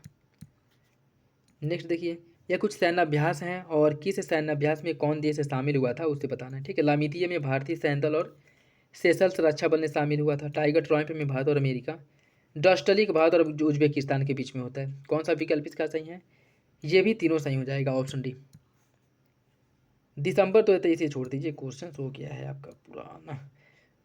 मुख्यमंत्री माझी लड़की बहन योजना के बारे में देखिए, इसकी शुरुआत बिहार राज्य द्वारा की गई है, बिहार राज्य द्वारा इसकी शुरुआत की गई है और इसके तहत महिलाओं को डीबीटी के माध्यम से 1500 रुपये वित्तीय लाभ दिया जाएगा। कौन सा विकल्प इसका सही है? इसका सही आंसर हो जाएगा ऑप्शन बी। दूसरा सही है, पहला गलत है। ठीक है, मुख्यमंत्री माझी लड़की योजना की अगर हम बात करें, इसकी शुरुआत बिहार नहीं बल्कि महाराष्ट्र सरकार द्वारा की गई है। महाराष्ट्र सरकार द्वारा, बी सही हो जाएगा। ग्लोबल इनोवेशन इंडेक्स 2024 में भारत की जो रैंक थी वो क्या थी? इसमें भारत 39वें नंबर पे था। सेमिकॉन इंडिया 2024 के बारे में, इसका उद्घाटन उत्तर प्रदेश के नोएडा में किया गया था और इसका उद्देश्य भारत को सेमीकंडक्टर के लिए वैश्विक केंद्र बनाना था। कौन सा विकल्प इसका सही है? वो हो जाएगा आपका ऑप्शन है, दोनों विकल्प सही हैं। पंचायती राज व्यवस्था पर 250,000 लोकतंत्र भारत में ग्राम सरकार की समीक्षा शीर्षक वाला नीति शोध पत्र निम्नलिखित में से किस मंत्रालय ने जारी किया था, या किसके द्वारा जारी किया गया था? यह जारी किया गया था विश्व बैंक के द्वारा। विश्व बैंक। अक्टूबर 2024 में प्रधानमंत्री आरसीएस उड़ान योजना के तहत निम्नलिखित में से किन शहरों के लिए हवाई अड्डे का उद्घाटन किया? रीवा, अंबिकापुर, सहारनपुर। कूट के हिसाब से बताइए, वो हो जाएगा ऑप्शन डी। सभी विकल्प इसका सही है। नेक्स्ट देखिए, इसमें सूची फर्स्ट को सूची सेकंड से स्मृत करना है। कुछ इसके अंतर्गत अगर हम बात करें तो हड़प्पाकालीन स्थल और उनकी भौगोलिक अवस्थिति। बात करेगा लोथल की। लोथल जो है यह आपके भोगवा नदी के तट पर स्थित है। राखी गढ़ी है घग्गर नदी के तट पे। रोपड़ जो है यह आपके सतलज नदी के तट पे और चनहुदड़ो सिंधु नदी के तट पे। ठीक है, चनहुदड़ो सिंधु। सही आंसर इसका हो जाएगा 3, 4, 1, 2 option C. Option C. Udayan के बारे में देखिए, वह बौद्ध धर्म का मत अनुयायी था। उसने गंगा और सोन नदियों के संगम पर पाटलिपुत्र नामक नगर का निर्माण किया था। कौन सा विकल्प इसका सही होगा? इसका सही आंसर हो जाएगा ऑप्शन बी। दूसरा तो सही है, पहला गलत है। ठीक है, उदयन की अगर हम बात करें, अजातशत्रु के बाद यह जो है उदयन शासक बना और यह जो है अजातशत्रु का पुत्र था। ठीक है, और जैन ग्रंथ में उसकी माता का नाम पद्मावती बताया गया है। बौद्ध ग्रंथ में उसे पितृहंता कहा गया है कि उसने अपने पितृ की हत्या करके शासन पर अधिकार किया था। ठीक है, और जैन ग्रंथों के साक्ष्य जो है, जैसे बौद्ध ग्रंथ में इसे पितृहंता कहा गया, लेकिन जैन ग्रंथ में इसके विपरीत इसे जो है बहुत ही धर्म परायण बताया गया है। उसके साथ साथ परिशिष्ट पर्वन में कहा गया है कि वह पितृभक्त था और उसने अपने पिता के शासनकाल में चंपा का उपराज्यपाल जिसे बनाया गया था।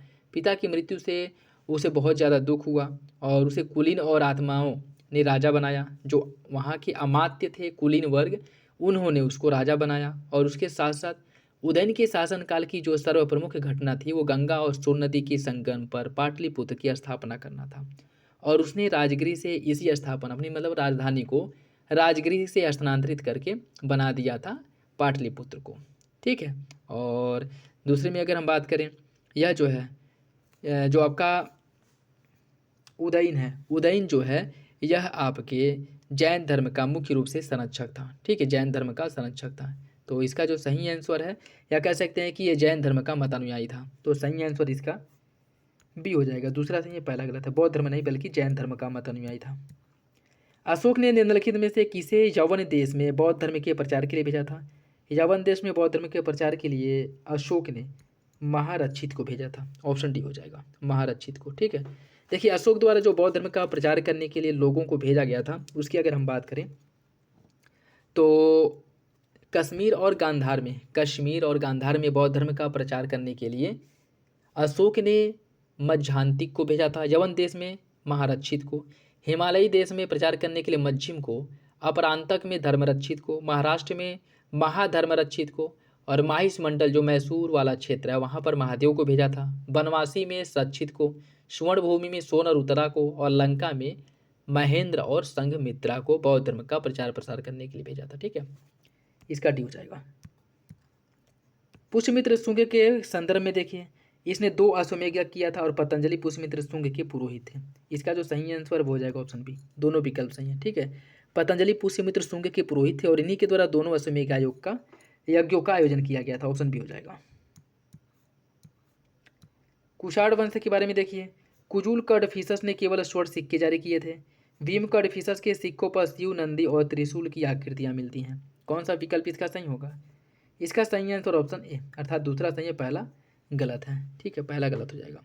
कुजुल कडफिसस की अगर हम बात करें, कुजुल कडफिसस इसके द्वारा तांबे के सिक्के जारी किए गए थे। कुजुल कडफिसस ने तांबे के सिक्के जारी किए थे, न कि सोने के। इसके द्वारा केवल केवल तांबे के सिक्के जारी किए गए थे कुछ उल्कट फिशर द्वारा, ठीक है, न कि सोने के।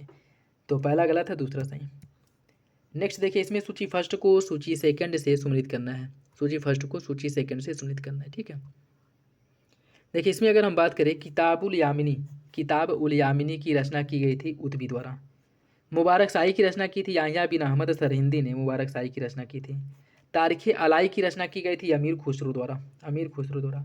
और सियार उल आरिफिनी इसकी रचना की गई थी जमाली काबू द्वारा। सही आंसर इसका 4 2 3 1 ऑप्शन बी हो जाएगा। नेक्स्ट देखिए, साम्राज्य विस्तार के क्रम में अकबर ने पहला आक्रमण गुजरात पर किया था। उस समय गुजरात विश्व व्यापार का प्रमुख केंद्र था। सही आंसर क्या है, वो हो जाएगा आपका ऑप्शन बी। पहला गलत है, दूसरा गलत है, सॉरी पहला गलत है, दूसरा सही हो जाएगा, ठीक है। दूसरा सही हो जाएगा, पहला गलत है। साम्राज्य विस्तार के लिए अकबर ने सबसे पहला आक्रमण जो किया था वह 1561 ईस्वी में मालवा पर किया था। और उस समय वहाँ का शासक था बाज बहादुर था, ठीक है। तो सही आंसर जो है वो हो जाएगा आपका ऑप्शन बी। पहला गलत है, दूसरा सही है। और गुजरात पर आक्रमण की बात करें तो गुजरात पर अकबर ने आक्रमण 1572 में किया था, ठीक है, 1572 में। और यहीं पर अगर हम बात करें, अकबर ने सबसे पहले समुद्र को देखा था, ऑप्शन बी। निम्नलिखित में से दिल्ली के किस सुल्तान ने कृषकों की सहायता के लिए दीवाने अमीर कोही विभाग की स्थापना की थी? इसकी स्थापना मोहम्मद बिन तुगलक एमबीटी द्वारा दीवाने अमीर कोही विभाग की स्थापना की गई थी। ऑप्शन बी इसका सही हो जाएगा, ऑप्शन बी इसका सही है। नेक्स्ट देखिए, कुछ संस्थापक हैं और मत हैं, जैसे शंकराचार्य, इनके द्वारा अद्वैतवाद मत का स्थापना किया गया था। रामानुजाचार्य ने विशिष्टाद्वैतवाद का स्थापना किया था। निम्बार्काचार्य ने द्वैताद्वैतवाद का स्थापना किया और माधवाचार्य ने द्वैतवाद का। इसका जो सही आंसर है वो हो जाएगा 2 3 4 1 ऑप्शन बी हो जाएगा। राणा सांगा के बारे में देखिए, इन्होंने खटोली के युद्ध में दिल्ली शासक इब्राहिम लोदी को पराजित किया था। इन्होंने खानवा के युद्ध में मुगल बादशाह बाबर को पराजित किया था। कौन सा विकल्प सही है? इसका हो जाएगा ऑप्शन है, पहला सही है लेकिन दूसरा गलत है। ये खटोली नहीं, यह खतोली का युद्ध है, ठीक है, ना कि खड़ोली। और खानवा के युद्ध में जो बाबर है इसने इनको पराजित किया था, ठीक है, राणा सांगा को, न कि राणा सांगा ने बाबर को पराजित किया था, ठीक है। और राणा सांगा की अगर हम बात करें तो यह 1508 से लेकर के 1528 ईस्वी तक शासन किए थे, ठीक है, इनके द्वारा शासन किया गया था। और जो खानवा का युद्ध है यह हुआ था आपका 1527 में 1527 में हुआ था खानवा का युद्ध, जिसमें यह पराजित हुए थे, ठीक है, जिसमें यह पराजित हुए थे। और जो आपका खतौली का युद्ध है यह 1517-18 ईस्वी में हुआ था, खतौली का युद्ध। और इसमें राणा सांगा विजयी हुए थे इब्राहिम लोदी को पराजित करके, ठीक है। तो पहला सही हो जाएगा, दूसरा गलत। निम्नलिखित में से विजयनगर प्रशासन के जो प्रावस्थाओं का सही क्रम है या इसे आपको लगाना है क्रम से, ठीक है, इन्हें आपको क्रम से लगाना है। देखिए इसकी अगर हम बात करें तो सबसे पहले प्रांत, जो सबसे बड़ा होता है उसको प्रांत जो है मंडल में बटा था। मंडल बटा था कोट्टम में और कोट्टम बटा था नाडू में, ठीक है। सही आंसर इसका बी हो जाएगा। देव समाज के संदर्भ में देखिए, इसकी स्थापना 1887 में शिव नारायण अग्निहोत्री ने की थी और इसने बाल विवाह जैसी सामाजिक कुरीतियों का विरोध किया था। कौन सा विकल्प इसका सही होगा? देखिए इसका जो सही आंसर है वो हो जाएगा ऑप्शन ए, दोनों विकल्प सही हैं, दोनों विकल्प सही हो जाएगा। देव समाज की स्थापना शिव नारायण अग्निहोत्री ने की थी और कहाँ किया गया था ये पूछ सकता है, तो लाहौर में इन्होंने इसकी स्थापना की थी, ठीक है, ऑप्शन ए। सिख संप्रदाय के बारे में देखिए, और इनके जो शासक थे इनको आपको कालक्रम से लगाना है, ठीक है। सबसे पहले आ जाएंगे आपके रणजीत सिंह आ जाएंगे। और यह जो है इनकी अगर हम बात करें, इनके बाद इनके जो पुत्र थे खड़क सिंह, इनका शासन आता है, ये दूसरे नंबर पे आ जाएंगे, ठीक है, खड़क सिंह। उसके बाद है आपका नवनिहाल सिंह, यह तीसरे नंबर पे है, ठीक है। नवनिहाल सिंह के बाद राजा दलीप सिंह, यह अंतिम थे, ठीक है। सही आंसर इसका 3 2 4 1 ऑप्शन डी। निम्नलिखित घटनाओं पर विचार कीजिए, इन्हें कालक्रम में लगाया। क्रिप्स प्रस्ताव, वर्धा सत्याग्रह, अगस्त प्रस्ताव और सांप्रदायिक पंचाट, इनको आपको क्रम से लगाना है, ठीक है। क्रिप्स मिशन की अगर हम बात करें, क्रिप्स मिशन भारत कब आया था? क्रिप्स मिशन जो है 23 मार्च 1942 को भारत आया था, 1942 को। वर्धा सत्याग्रह जो है यह 12 जुलाई 1942 को वर्धा सत्याग्रह की शुरुआत की गई थी। अगस्त प्रस्ताव जो आया था वह 16 अगस्त 1942 को अगस्त प्रस्ताव आया था, ठीक। और सांप्रदायिक पंचायत जो कम्युनल अवार्ड है, कम्युनल अवार्ड जो है, एक सेकेंड, अगस्त प्रस्ताव 42 नहीं 40 है, ठीक, 1940 है। अगस्त प्रस्ताव जो पेश किया गया था, अगस्त प्रस्ताव जो पेश किया गया था यह आपका मार्च 1940 में किया गया था, ठीक है। मार्च 1940 में अगस्त प्रस्ताव पेश किया गया था। और जो कम्युनल अवार्ड मैकडोनल अवार्ड है यह आपका 1932 का है, 1932 का है, ठीक है। 1932 आपका जो 16 अगस्त 1932 का है, ठीक है। तो इसका जो सही आंसर है वो हो जाएगा आपका 4312 सांप्रदायिक पंचायत कम्युनल अवार्ड आ जाएगा। उसके बाद अगस्त प्रस्ताव 1940, ठीक है। उसके बाद क्रिप्स प्रस्ताव जो मार्च 1942 में, फिर वर्धा योजना जो जुलाई 1942 में आया था, ठीक है। सही आंसर इसका हो जाएगा आपका ऑप्शन है। घेरा रिंग ऑफ फेंस की नीति के बारे में देखिए।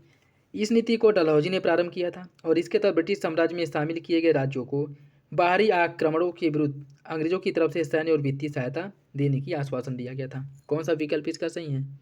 इसका जो सही आंसर हो जाएगा आपका ऑप्शन बी, दोनों विकल्प गलत है, ठीक है। रिंग ऑफ फेंस की नीति की बात करें तो अंग्रेजों ने जब मराठा और मैसूर और हैदराबाद जैसी शक्तिशाली राज्यों जो थे इनका सामना कर रहे थे, उस समय वारेन हेस्टिंग द्वारा रिंग ऑफ फेंस की नीति का अनुसरण किया गया था, जिसका मुख्य उद्देश्य क्या था कि एक बफर जोन बनाना और उस बफर जोन के पीछे अपने जो क्षेत्र हैं उनकी सुरक्षा करना, ठीक है।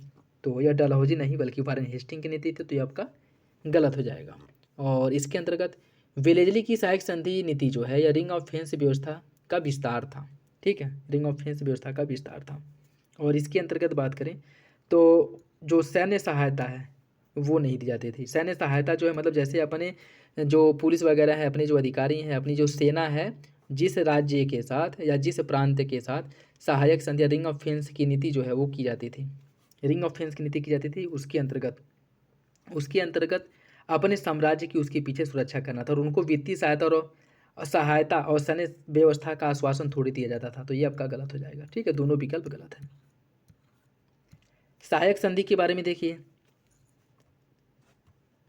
इस संधि का प्रयोग लॉर्ड वेलेजली ने भारत के देशी राज्यों के संबंध में किया था। इस संधि के तहत कंपनी राज्य के आंतरिक मामलों में हस्तक्षेप कर सकती थी।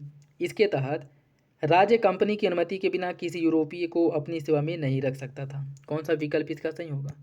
इसका सही आंसर हो जाएगा ऑप्शन ए। दूसरा तीसरा सही है, पहला गलत है, ठीक है। दूसरा तीसरा सही है, पहला, एक सेकेंड, दूसरा, पहला आपका सही है। विलेजली ने सहायक संधि की थी, बिल्कुल सही है। और इसके अंदर इस संधि के तहत कंपनी राज्य के आंतरिक मामलों में हस्तक्षेप कर सकता था, जी आपका गलत है, ठीक है। और इसके तहत राज्य कंपनी की अनुमति की भी आपका सही है, ठीक है। तो पहला तीसरा सही होगा, आंसर गलत दिया है। तीसरा, पहला और तीसरा सही हो जाएगा, ठीक है। पहला और तीसरा सही है। इसके अंतर्गत ये था कि कंपनी जो है राज्य के आंतरिक मामले में हस्तक्षेप नहीं करेगा, लेकिन ऐसा बोला गया था कि हस्तक्षेप नहीं करेगा। इनका जो मेन मकसद तो हस्तक्षेप करना ही था, ठीक है। तो पहला तीसरा सही, दूसरा गलत है। एक आंदोलन के बारे में देखिए। इस आंदोलन की शुरुआत 1921 उत्तर प्रदेश के उत्तरी जिले हरदोई, बहराइच, सीतापुर वाले क्षेत्र में की गई थी और इसके तहत राजस्व वसूली के कार्य में जमींदारों द्वारा अपनाई गई दमनकारी नीतियों का विरोध किया गया था। कौन सा विकल्प इसका सही होगा? देखिए इसका जो सही आंसर है वो हो जाएगा आपका ऑप्शन ए। दोनों विकल्प सही हैं, ऑप्शन ए हो जाएगा। भारतीय समाचार पत्रों के बारे में देखिए। भारत में सर्वप्रथम प्रेस की प्रेस की स्थापना पुर्तगालियों ने किया था। जेम्स अगस्टस हिक्की ने 1780 में पहला समाचार पत्र द बंगाल गजट प्रकाशित किया था। सही आंसर इसका क्या होगा?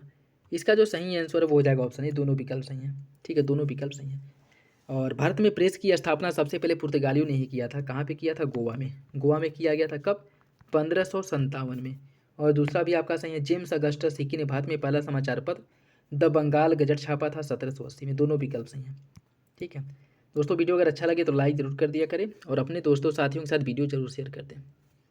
नेक्स्ट देखिए, इसमें कुछ समाचार पत्र हैं और उसका प्रकाशक केशव चंद्र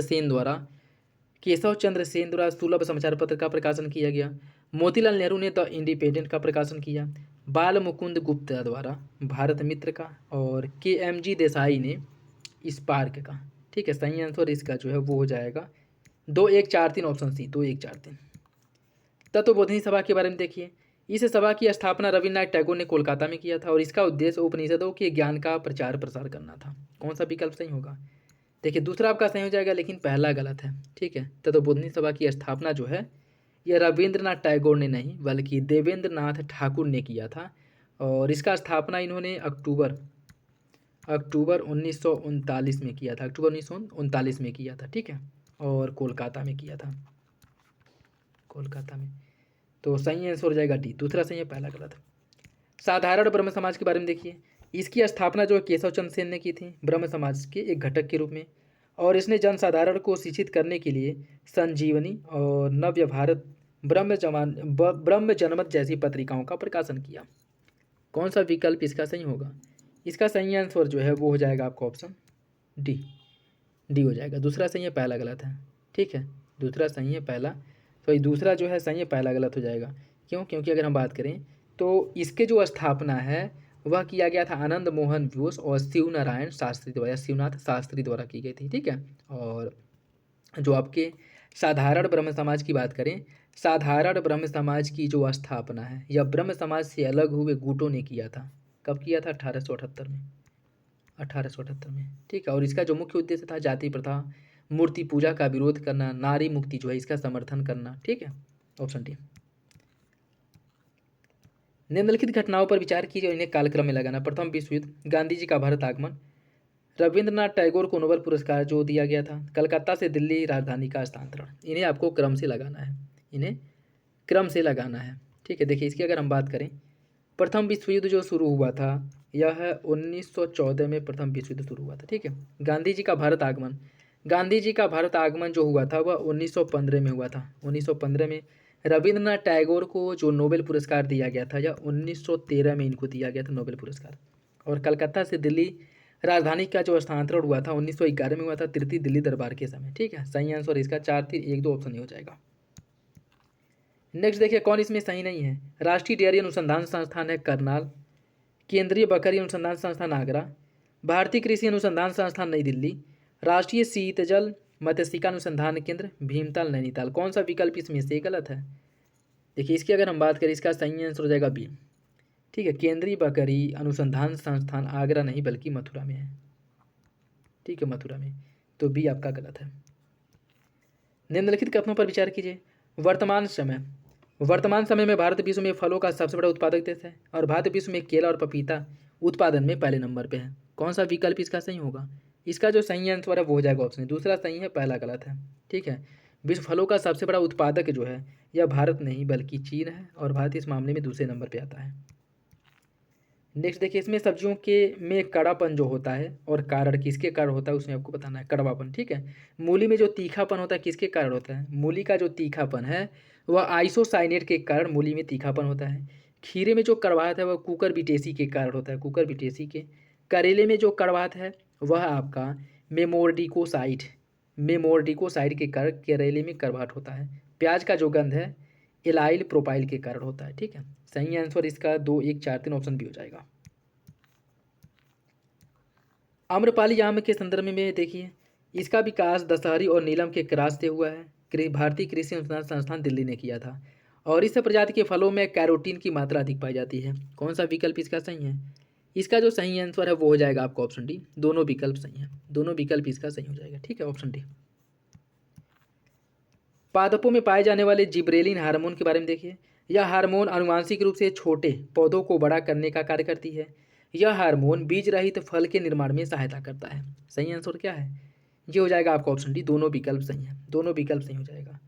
अंकुरवाट मंदिर के बारे में देखिए, यह इंडोनेशिया में है। यह भगवान शिव को समर्पित है और इसे मेरू पर्वत का प्रतीक भी माना जाता है। इस पर चोल वास्तुकला का प्रभाव देखने को मिलता है। कौन सा विकल्प इसका सही है? इसका जो सही आंसर है वो हो जाएगा ऑप्शन सी, 3 और 4 सही है, तीसरा चौथा, बाकी पहला दूसरा गलत है। ठीक है, यह इंडोनेशिया में स्थित है। देखिए इसकी अगर हम बात करें तो यह इंडोनेशिया नहीं बल्कि कंबोडिया में स्थित है अंकोरवाट मंदिर। ठीक है, कंबोडिया में, तो पहला आपका गलत हो जाएगा। ठीक, और दूसरा क्या कह रहा है कि यह भगवान शिव को समर्पित है। यह मंदिर जो है यह भगवान शिव को नहीं बल्कि भगवान विष्णु को समर्पित है। ठीक है, भगवान विष्णु को, ये भी आपका गलत हो जाएगा। सी इसका सही है। जहांगीर काल के चित्रकाल के संदर्भ में बताना है कौन सा एक कथन गलत है।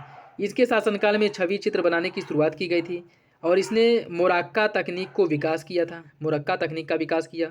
इसके समय में चित्रकला में सजावटी किनारों की शुरुआत हुई थी और मनोहर बिशन दास इसके समय के प्रमुख चित्रकार थे। कौन सा विकल्प इसमें से गलत है? गलत विकल्प का चयन करना है। देखिए इसका सही आंसर ऑप्शन है, इसके शासनकाल में छवि चित्र की शुरुआत की गई थी, यह गलत है। ठीक है, छवि चित्र की जो शुरुआत की अगर हम बात करें, इसे जहांगीर, इसके शासनकाल में छवि चित्र बनाने की जो शुरुआत है वो इसके समय में नहीं की गई थी। बनाने की शुरुआत छवि चित्र की इसके समय में नहीं की गई थी। ठीक है, इसके समय में इसका विकास हुआ था, हाँ ये बात सही है, लेकिन छवि चित्र बनाने की जो शुरुआत है यह अकबर के समय में किया गया था। ठीक है, अकबर के समय में। ठीक, अकबर के समय में। बाकी जो जहांगीर है यह प्रकृति प्रेमी था और इसने जानवरों पशु पक्षियों के चित्र पर ज़्यादा ध्यान दिया था। ठीक है, तो इसका सही आंसर ए हो जाएगा।